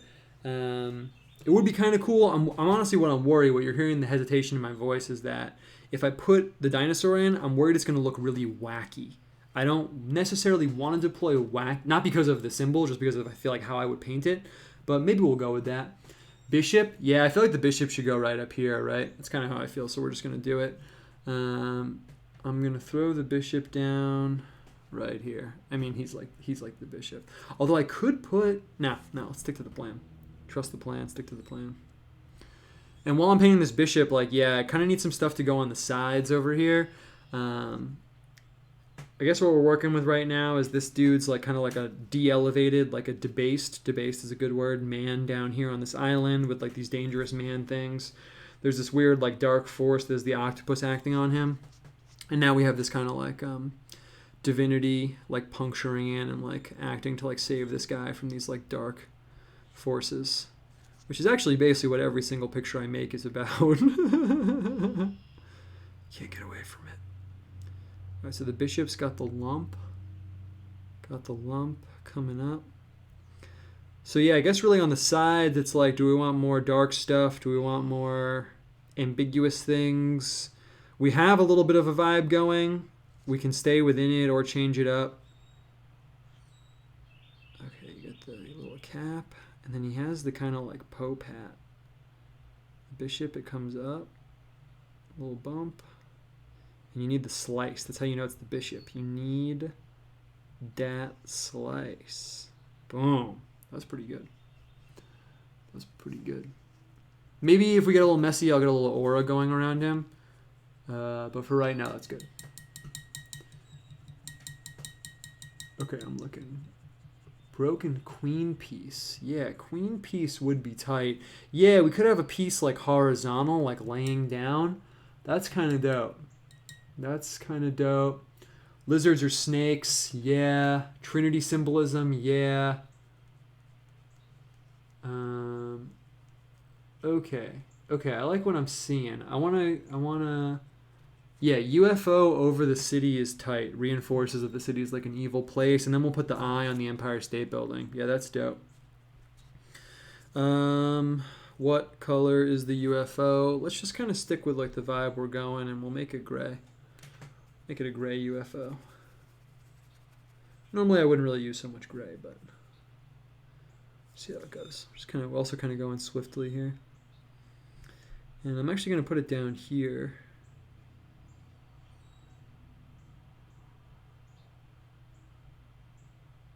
And I always use this kind of like saucer UFO where you have the gray coming down. And then I'm going to put the kind of like dome above it. And we could put like a planet symbol on there too. Like label, we could like label the UFO with some kind of like planetary symbolism.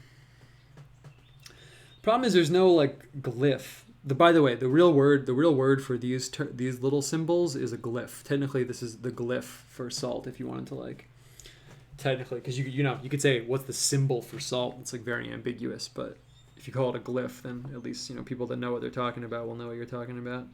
There's no real glyph that represents like man. I would put it on the monkey. I mean, the only human astrological sign off the top of my head is there's Virgo. That's a woman though. It kind of has its own like symbolism and stuff like that. I mean, we could put Virgo on the island and like get some wheat going on, but I don't know. That would be kind of dope actually. All right, so we got the UFO over here. And yeah, I really like the idea of the eye on the, I almost said Eiffel Tower. An eye on the Empire State Building. So I'm going to grab the red. And we're just going to do that right now. I'm just going to put the eye vertical. We're just going to throw it right on. Oh, the paint is very wet. That's why it came out so thick. But it's okay. And now we're going to throw in that pupil. Cool. We'll see how that dries. If we need to throw in some orange and beef it up a little bit, we can, but it's actually pretty dope. The vertical eye on the building. It's actually pretty awesome. Save Monkey Squad has decidedly not shown up. Yeah, it's true. Pupil, UFO could be an eye. Behind the city. Yeah, let's get something up here. Let's get something like positive. I think we should get like a Trinitarian symbol up here. Someone said Trinity symbol. I think I might just paint in a kind of like triangular like window or something. And that'll be like the Trinitarian symbol. Someone said Trinitarian symbol, so I feel like that gives me a little bit of laterality there. Okay. I'm just going to grab the blue. Let's get the blue over here. And for Trinity symbols, I mean, we could just use a triangle, but then it's kind of ambiguous because a triangle is like the glyph for fire, and we've kind of already like unlocked that aspect of things. So what I'm going to do instead is I'm going to paint in a window with these 3 circles, and that'll kind of be the Trinity symbol. Unless I look up and someone else has suggested something sick. Someone said a dove before. It's actually pretty hot. Yeah, Mercury on the monkey. Yeah, that's dope. That's dope. Eagle claw grabbing the hilt. That's a sick idea. Yeah, interesting. Okay. Interesting. How would I draw that? I guess I could have it coming in like. Yeah, why not? I'll do something I don't normally do. How do I want to do that? What I'm gonna do? Yeah, someone did say eagle grabbing the sword hilt, and that is pretty dope. What I'm gonna do is I'm gonna throw down a little brown. So it's like the leg of the eagle. Oh, right when I put that down, I could tell this is gonna be dope. So it's like the leg of the eagle. And then I'm going to put down in cadmium yellow like he's grabbing it. I'm not going to actually have him grabbing it, only because I think it won't read that well because of the way I've been painting. Like, it'll just look like these 3 lumps on the hilt, and I don't think it'll read. When I say I don't think it'll read, that means I don't think the viewer will see it as what I want it to look like. So I'm going to throw down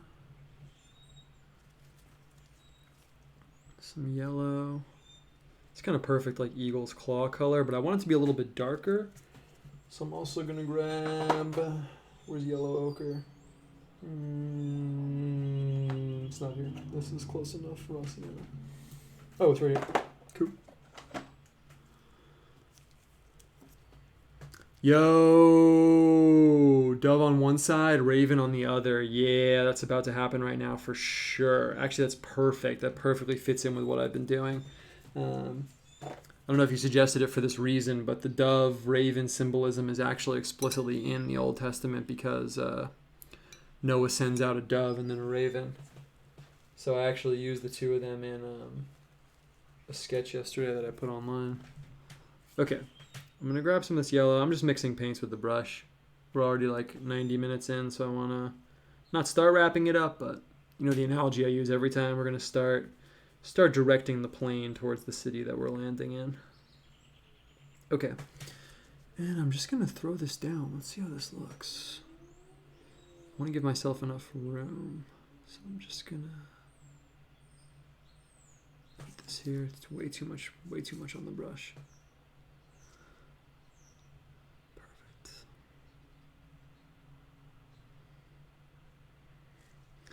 And I kind of want to go like medieval style with like a claw.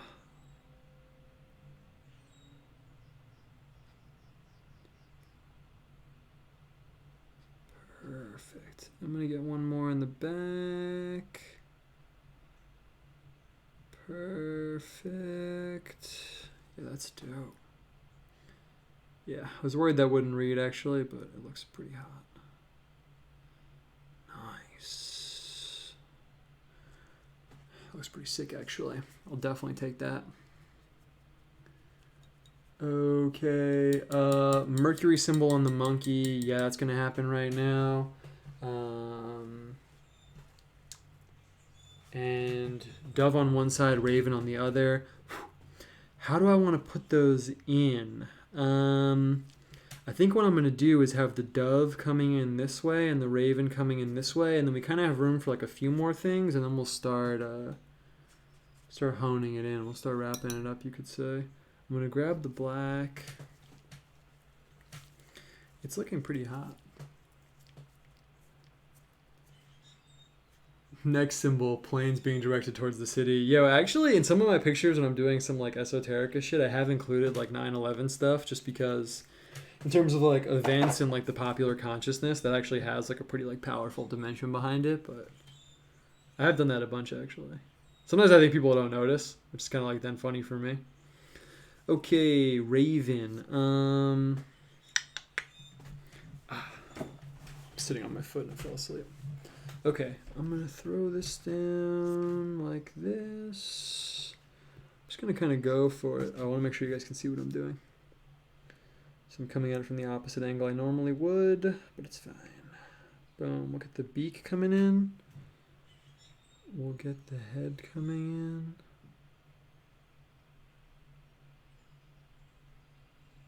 I'm gonna color the beak in black. It's just gonna be a silhouette. Oof. Oof. That made the oof noise. It's fine now, I can cover it because I really just want the beak to be pointy, but I'm using this huge brush and I'm holding my hand in the opposite direction so you guys can see what I'm doing. Normally I would be like over here, but it's fine. I'm gonna put the head in a little bit bigger anyway. Perfect. And then what I'm gonna do is I'm gonna do this kind of like top down view of the bird. So I'm gonna throw in the black body. Perfect. Yeah, there we go. I'm going to throw in, I guess I'm going to put in completely folded back wings. Yeah, that's good enough. Perfect. Get a few feathers coming off. As much as I can kind of fit in the space. Nice. And I love the dark bird, white bird symbolism offset. Honestly, it's got to be, it'll just be like kind of a dark bird. It's got to be one of my favorite symbols is that I love that the Holy Spirit is represented through a dove. I mean, that's just so awesome, honestly. I think it's so cool that it's kind of like a meek bird. It's not like usually an eagle or a falcon or something. It's a dove. There's something about that to me that is really cool. It feels like there's like a deeper story there. And I guess there is, obviously. And then the raven, the dark bird. So in case anyone doesn't know, oh, we should have looked up raven. We'll look it up right now. Yeah, we'll look it up in a second. I want to keep this moving. In case anyone doesn't know, in the Noah's Ark story, he sends out the raven and the raven never comes back. There's also a part of the Bible that talks about like your eyes getting picked up by ravens or something. Maybe not you, but someone's eyes. Yeah, that was perfect. Let's see what it says about raven in here. My phone keeps going off and I'm worried it's like my wife texting me like, no one can hear you or something. Okay. Raven. Raven. A talking bird, hence prophecy, otherwise ambivalent as either solar or the darkness of evil, as wisdom or the destruction of war. Ravens and wolves are often familiars of primitive gods of the dead. Ooh, there's an alchemical one. Alchemical. With the skull engraved, the raven is a symbol of the blackening and mortification, the negredo, of the first stage of the lesser works and represents dying to the world, earth to earth. In case people don't know, the first stage in the alchemical process is usually called like the blackening, and that's kind of like when things all dissolve into like, I'm not going to go too much into it right now, but it's kind of like the breaking down. That's the first step to like accomplishing like different alchemical works. Christian. The devil, feeding on corruption, as pecking out the eyes. I mentioned that. It is the devil blinding sinners. The raven is a symbol of sin as opposed to the innocent soul of the white dove. Perfect. The raven sent out of the ark by Noah represents wandering, unrest, and unclean. In the symbolism of the fall, the raven often appears on the tree of knowledge from which Eve gathers the fruit. It also depicts solitude, hence the hermit saints, and it is an emblem of St. Anthony, Abbot, St. Benedict, St. Ida, St. Oswald, St. Paul the Hermit, and St. Vincent. Never heard of St. Oswald, but I'm sure he's a cool guy. I'm not going to look up the word dove in the book because, come on, it's kind of like a Christian art stream, so you obviously know all about that already. I'm going to outline the dove in black, and then we'll start wrapping this up. I mean, it looks pretty awesome, actually. I was kind of worried this wasn't going to work out. I was kind of worried. I wasn't really worried. It's not really the right word. I was just wondering how it was going to turn out. It turned out pretty dope. So I'm going to get the same kind of like symbolic bird over here. By symbolic bird, I mean I'm not really worried about it looking like an actual dove. I'm kind of just going to go for it and put in a form that will read as a dove. Get it coming back over here. I should make an image of a dove like tearing up a UFO. That would be awesome. That would be awesome. Have you guys seen the picture of that eagle like fighting a drone? It would be kind of like that. Alright. And we'll be looking for what I'm putting on the sides to like, I don't want to necessarily say wrap this up, but we're going to start wrapping it up a little bit. Yeah, that looks sick. That looks sick. Honestly, this is really tight, actually.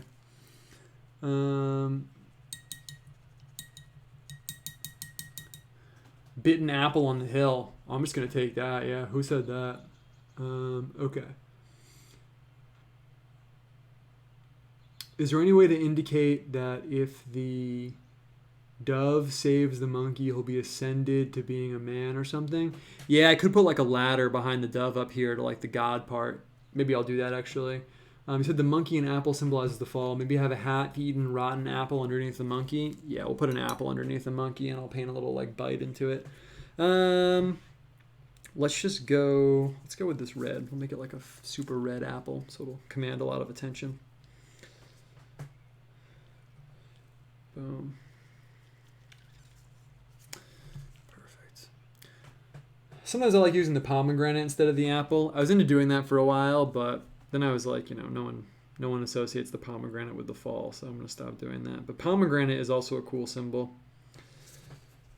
Apple, everyone knows about it. It's pretty, not knocking it, but what I'm going to do is I don't want to make it look like the Apple logo, even though that would be kind of a cool symbolic thing, but also like a little cliche, like, oh, Apple, evil company. So I'm going to paint in the apple like that, and then I'm going to paint in a bite to it in like a lighter white, paler color once the paint dries. I'll just like paint in like the bite shape. And for the stem, I'm going to grab the brown over here off screen. Just going to paint in that brown stem. Looks a little bit like a pumpkin, but actually it kind of looks a lot like a pumpkin. How can I make it look more like an apple? It'll dry darker. Like coping. Like it'll dry darker. To make it look more like an apple, I'm going to paint in a little bit of dark red on the side too. I'm going to take the octopus color over here. Yeah, I should really wait till it dries.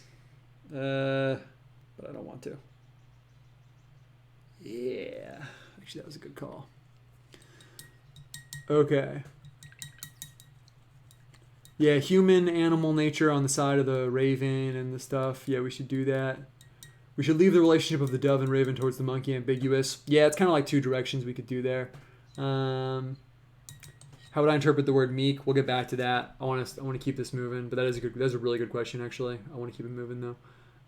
Just in the sense that like a dove isn't as a martial, it isn't as martial or fierce of a bird as the falcon or eagle. That's all I meant. Halo around the dove. Yeah, we could put a dark halo on the raven, a light halo on the dove. Bitten apple on the hill. 9 rings of hell behind the raven to match the ladder. Yeah.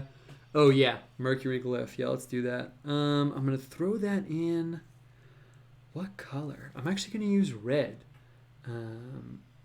So when Peter suggested Mercury, it's because the monkey can change. Mercury, as in mercurial, is sometimes like changeability. Okay, I don't want to mess this up. Am I going to regret putting it in this dark red? I accidentally put a little dot down, and I feel like it's not light enough. So actually, I'm going to like turn my little engine around over here, and I'm going to grab this yellow over here and use the yellow instead. And then I guess we'll have to designate something sulfur, even if it's only just for the sake of the picture. And we don't really need to. We don't need to do anything we don't want to. Mercury, changeability, mercurial. Oh, there's so much wet paint on the brush. It's coming out so thick. It's okay though. For me, also, Mercury has a connotation of crossing boundaries. That's how I use Mercury.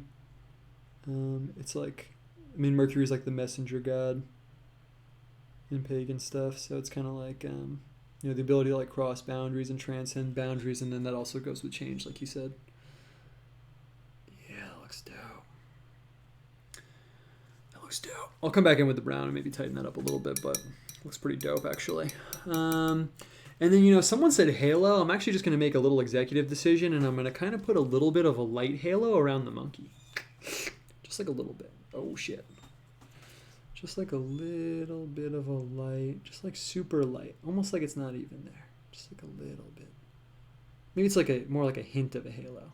It's not going to be a full halo. Like he's got the potential. So there should be a little like light around him. I'm just gonna put a little light around the monkey. Put it that way.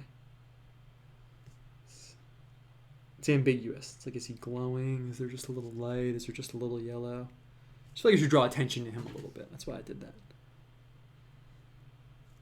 And I should probably kick some color up in the back. Someone was saying color gradient. I'm going to make it kind of like sunrisey almost a little bit. Like just get a little yellow up in the back right here. I said I was going to throw down some windows. You can do that. So I'm going to be looking for some more symbols in a second, and then we're kind of honing in. You can kind of feel the energy. You can kind of feel that it's like settling. Not settling like in a bad way. Like it's kind of like setting together. It's kind of like a Polaroid. That's exactly what it's like. Things kind of like set, and then you start to not want to make like really, really huge changes. Give Fritz his color gradient, please. All right, let's do it. Let's do it. I think it's time for that gradient background. Yeah, actually, I think you're right. So I'm going to change over to a bigger brush, get the bazooka going on, and I kind of feel like we kind of have two options. I can have it be going from light down into dark, or it's like light up into dark. I kind of already got a little yellow going on, so how do I want to play that? Well, let's keep it with the yellow a little bit. Let's keep it with the yellow a little bit. I'm going to kind of just block in some like light. It's kind of like the light. I got to stay away from the raven and stuff like that, but it's cool. A little bit of the light going on. And then what I'm going to do is deploy even a little bit of like green, honestly. I'm going to get a little bit of green so I can fade it into blue. That's a weird color, but we're going to roll with it. Actually, it's perfect because it's kind of a blue-green. And I really want the phthalo blue. This is like the one time that I actually want phthalo blue. Oh, I don't have phthalo blue. I use Prussian blue now, so we'll use Prussian blue. That's perfect. We'll kind of make it a blue-green gradient from the yellow. It'll look dope. Technically, I should actually, if you want to get really hard on the color mixing thing, that yellow that I'm using right there that's already on the page is a very orange yellow. You can probably see that. So I'm just going to kind of like temper it. I'm going to kind of like hit it with a little bit of this cold yellow. This cold yellow is a green yellow, right? So there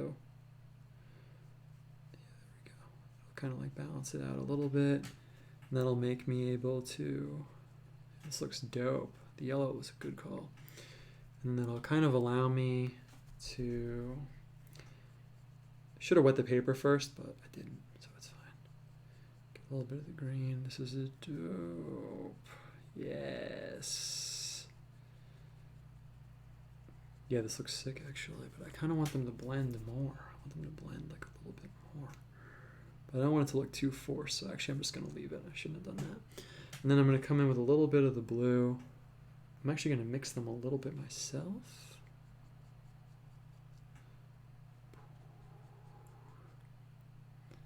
Yeah, this looks pretty dope actually. And then let's see if I can get the full like space blue wash above here. I don't want to make it too dark, but let's just see how it goes.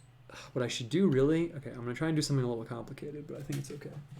What I'm going to do is I'm kind of just going to lay down the straight water up here, and then I'm going to hit it with the blue. You can see I kind of waited too long and the green over here is starting to dry, but I'm doing it live, so what do you want me to do?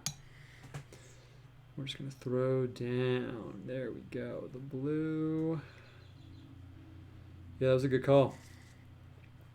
And then we'll see if we can blend it in. It's okay that it dried over here. It's actually going to look pretty cool. I can kind of kick it back up again anyway. The blue.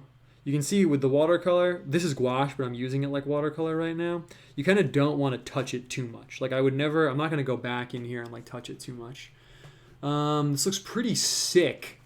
Really got to say that this is looking pretty dope.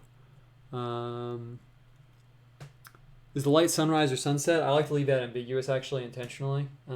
Sometimes if I want it to not be intentional, if I'm doing like a very informational image, I'll actually put an arrow on the sun going up or down.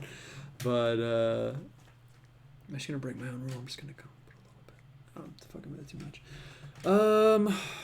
Okay, guys. Okay. Just to fully balance it out. Actually, you know, honestly, I'm feeling like we're good right now.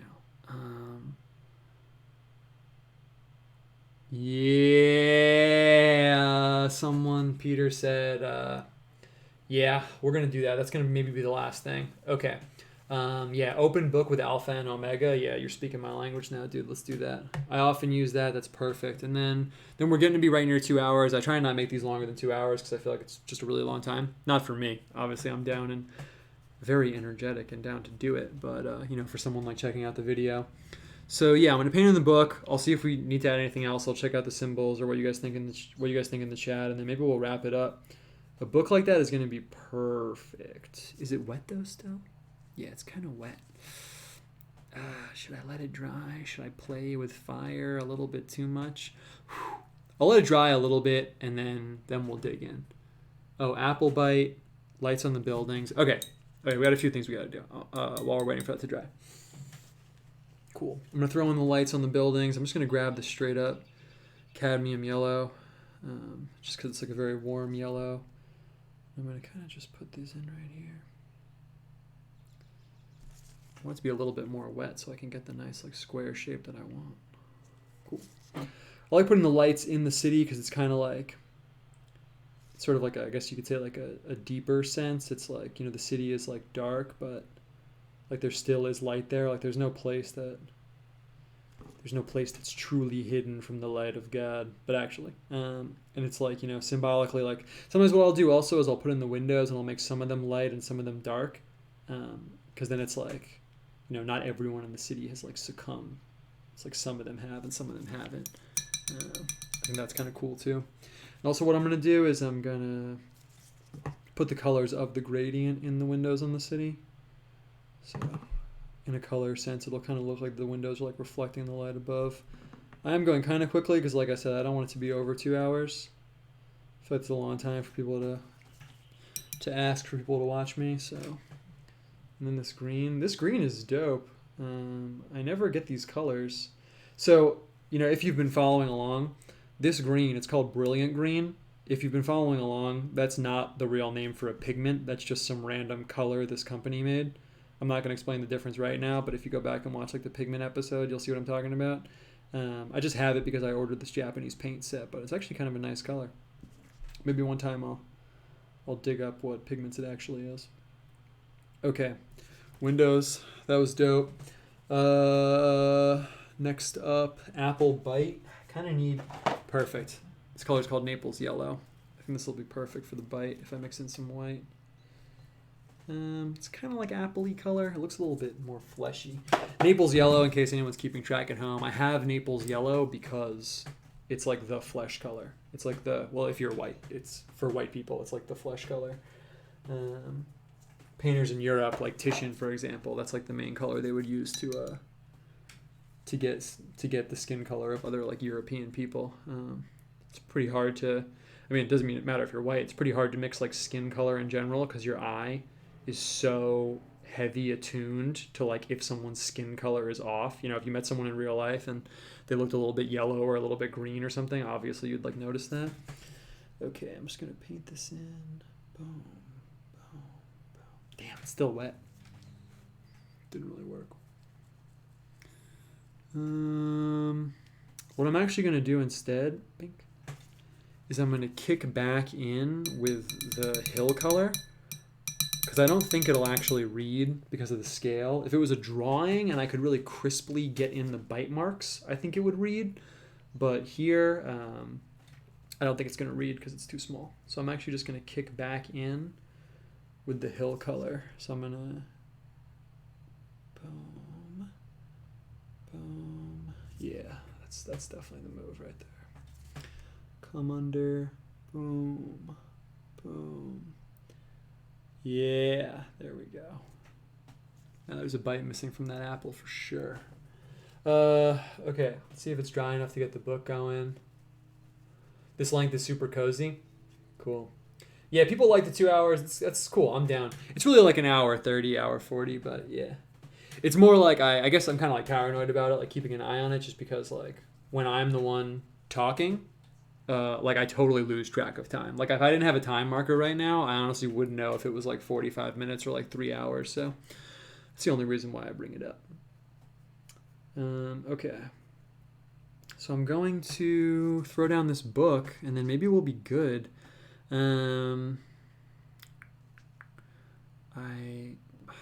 what I'm thinking right now is like, I could put it, my intuition is to put it center, so it's like the axis in the middle, but I think because it's right next to the bishop, it'll kind of like be too paired with the bishop. So actually what I'm going to do is I'm going to kind of put it here open and then have some light pouring out of it. And that'll be like the last thing. Presumably. It'll be the last thing actually. We'll call it there because this is looking dope. Okay. I made it really big too, because why not? Perfect. The blue's a little wet, but it's giving it a cool. Actually, I can't tell if it's that or if the paint's, but it's fine. Okay, we'll come in. Boom. Boom. Yeah, it's close enough. I'll kind of balance it out by putting an underneath page, you can see. And I want to get an underneath page here too. Love the symbolism of the book. That's actually what we'll close up on. I'll paint this in. I'll read the book entry. We'll talk about how this turned out, and then we'll wrap it up. Very interesting stream. I should be talking right now, but I just want to make sure that I nail it. Since it's the last thing, I just want to make sure I nail it. Oh yeah, that's definitely good. Perfect. I'm gonna throw in a little bit of color on the on like the cover of the book that's down in the bottom. I'm just gonna throw in a little bit of like green down here, just so we know it's like the cover of the book. It's kind of wet. I'm kind of flying a little too close to the sun right now, but it's okay. Yeah, it's dope. Maybe if it dries, I'll come back up. Or actually, I know what I'm gonna do. I'm gonna hit it with the paper towel just to like dry it up a little bit. Yeah, actually, I'm not gonna hit it with the paper towel because that looks dope. And I'm gonna throw in the light. Oh, alpha and omega. I'm gonna write on here. I'm gonna write that. I don't want to write it in black because black's kind of like dark. I'm gonna write it in red.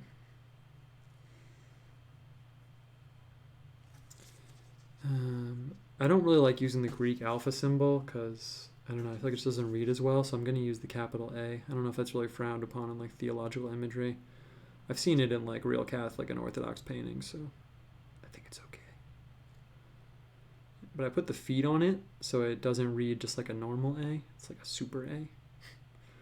This is my thought process. In the omega, I gotta make sure I give myself enough room to do everything that needs to happen over here. Yeah, boom. To kick up the little feet. It's like a super omega too. Yes! That was an absolutely kingly suggestion.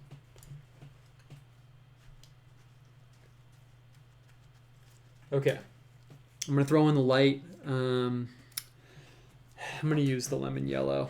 I could use the cadmium yellow, but I just want to make sure. Actually, I might do both alternating. That would be kind of dope. Took out way too much paint there, but it's okay.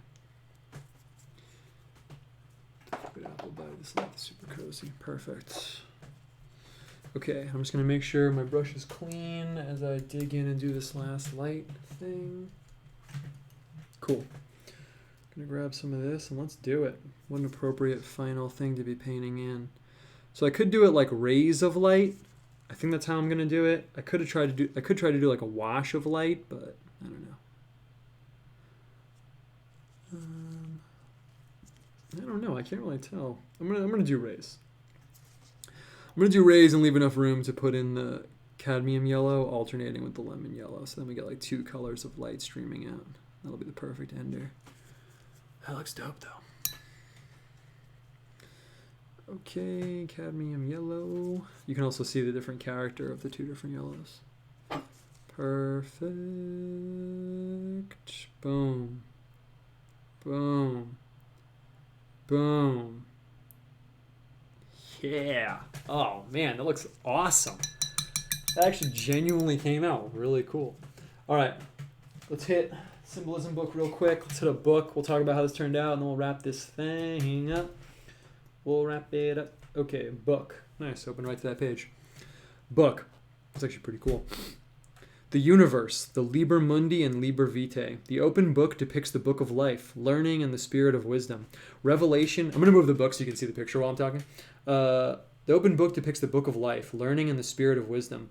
Revelation and the wisdom of the scriptures. The book is connected with tree symbolism, and the tree and the book is written weirdly, and the tree. Oh, and the tree and book can represent the whole cosmos. In Grail symbolism, the book can also typify the quest, in this case for the lost word. Jumping down to Christian, books are the apostles teaching the nations, emblem of Augustine and Cyprian. Christ is often portrayed holding a book. Well, if that wasn't perfect, there you go. All right, cool, guys.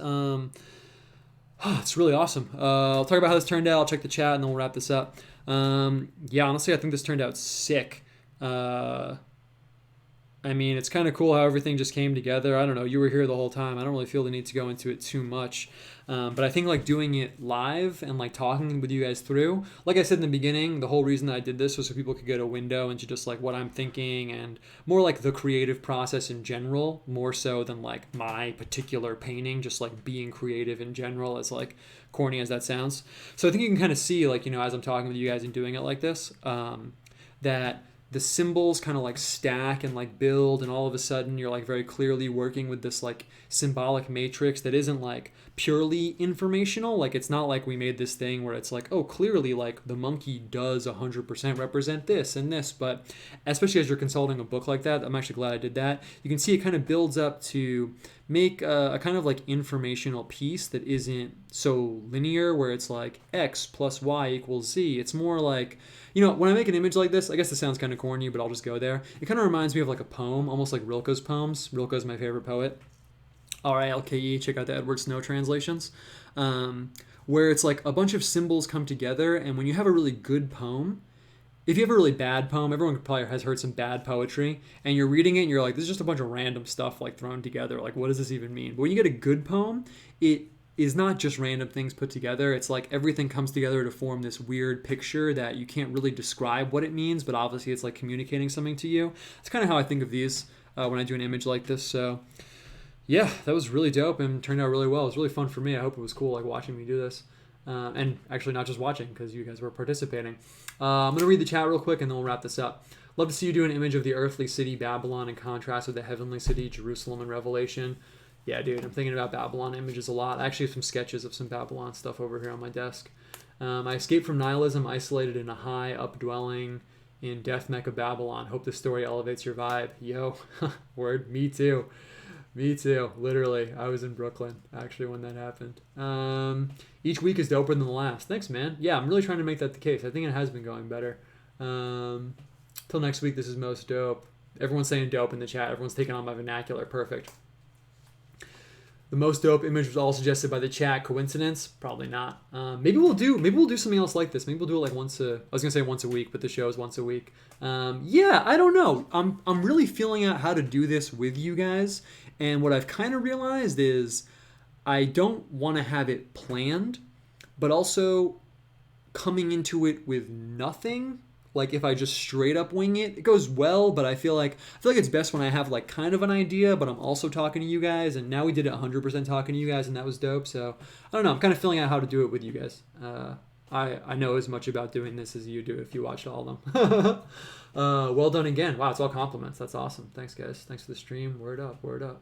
Yeah, everything really came together. Yeah, it's funny, like it feels like you're picking kind of like random things, but then at the end it feels like you couldn't change anything out. Like everything really perfectly adheres. Really enjoyed following along and referencing with the book as we went. Reading about symbols is one thing. You really get to watch them come together and feel it out. Awesome, dude. Awesome. So positive reviews. I'm really glad people are into it. Yeah, that's basically it. I'm trying to think if I should cover anything else, but I think we're good, man. Thank you for tuning in. Thank you for coming to my little broadcasting situation. Last comment. Perfect. Really missed the Book Saturday streams, but understand if you're too busy. Yeah, I'll put this at the end. So if you watch the whole thing, like I don't mind mentioning it at the end. Sometimes I don't like to like give away my mentality about how I'm doing things too much. But yeah, I did a few Book Saturday streams. It was cool. I did it twice in a row. Honestly, the only reason I stopped doing it is because it was just like a lot of time and I was down, but I don't know. I'm trying to feel out streaming. Like I don't want to fall off and just like stream like 24/7. I like to kind of like basically I like to make sure if I'm doing video stuff that like it's not just me like sitting here kind of like it's kind of like gray, like, I like to make sure if I'm doing something that's like on point, it's happening, and like I feel good about people watching it. But yeah, those streams were dope. It was kind of an experiment. Maybe I'll bring it back. Thank you. Oh, such a vibe listening to this in gaming. Yeah, that's dope, man. That's dope. Thanks, guys. All right, that's it. I'm gonna wrap this up. This was super successful. We talked about everything. Hit me up if you want on Twitter. We can talk about whatever you want. I'm kind of always around because I work from home. And yeah, guys, that's it. Thanks for checking it out. Love doing this with you guys, and enjoy the rest of your night. I will catch you guys on the internet. See you guys later.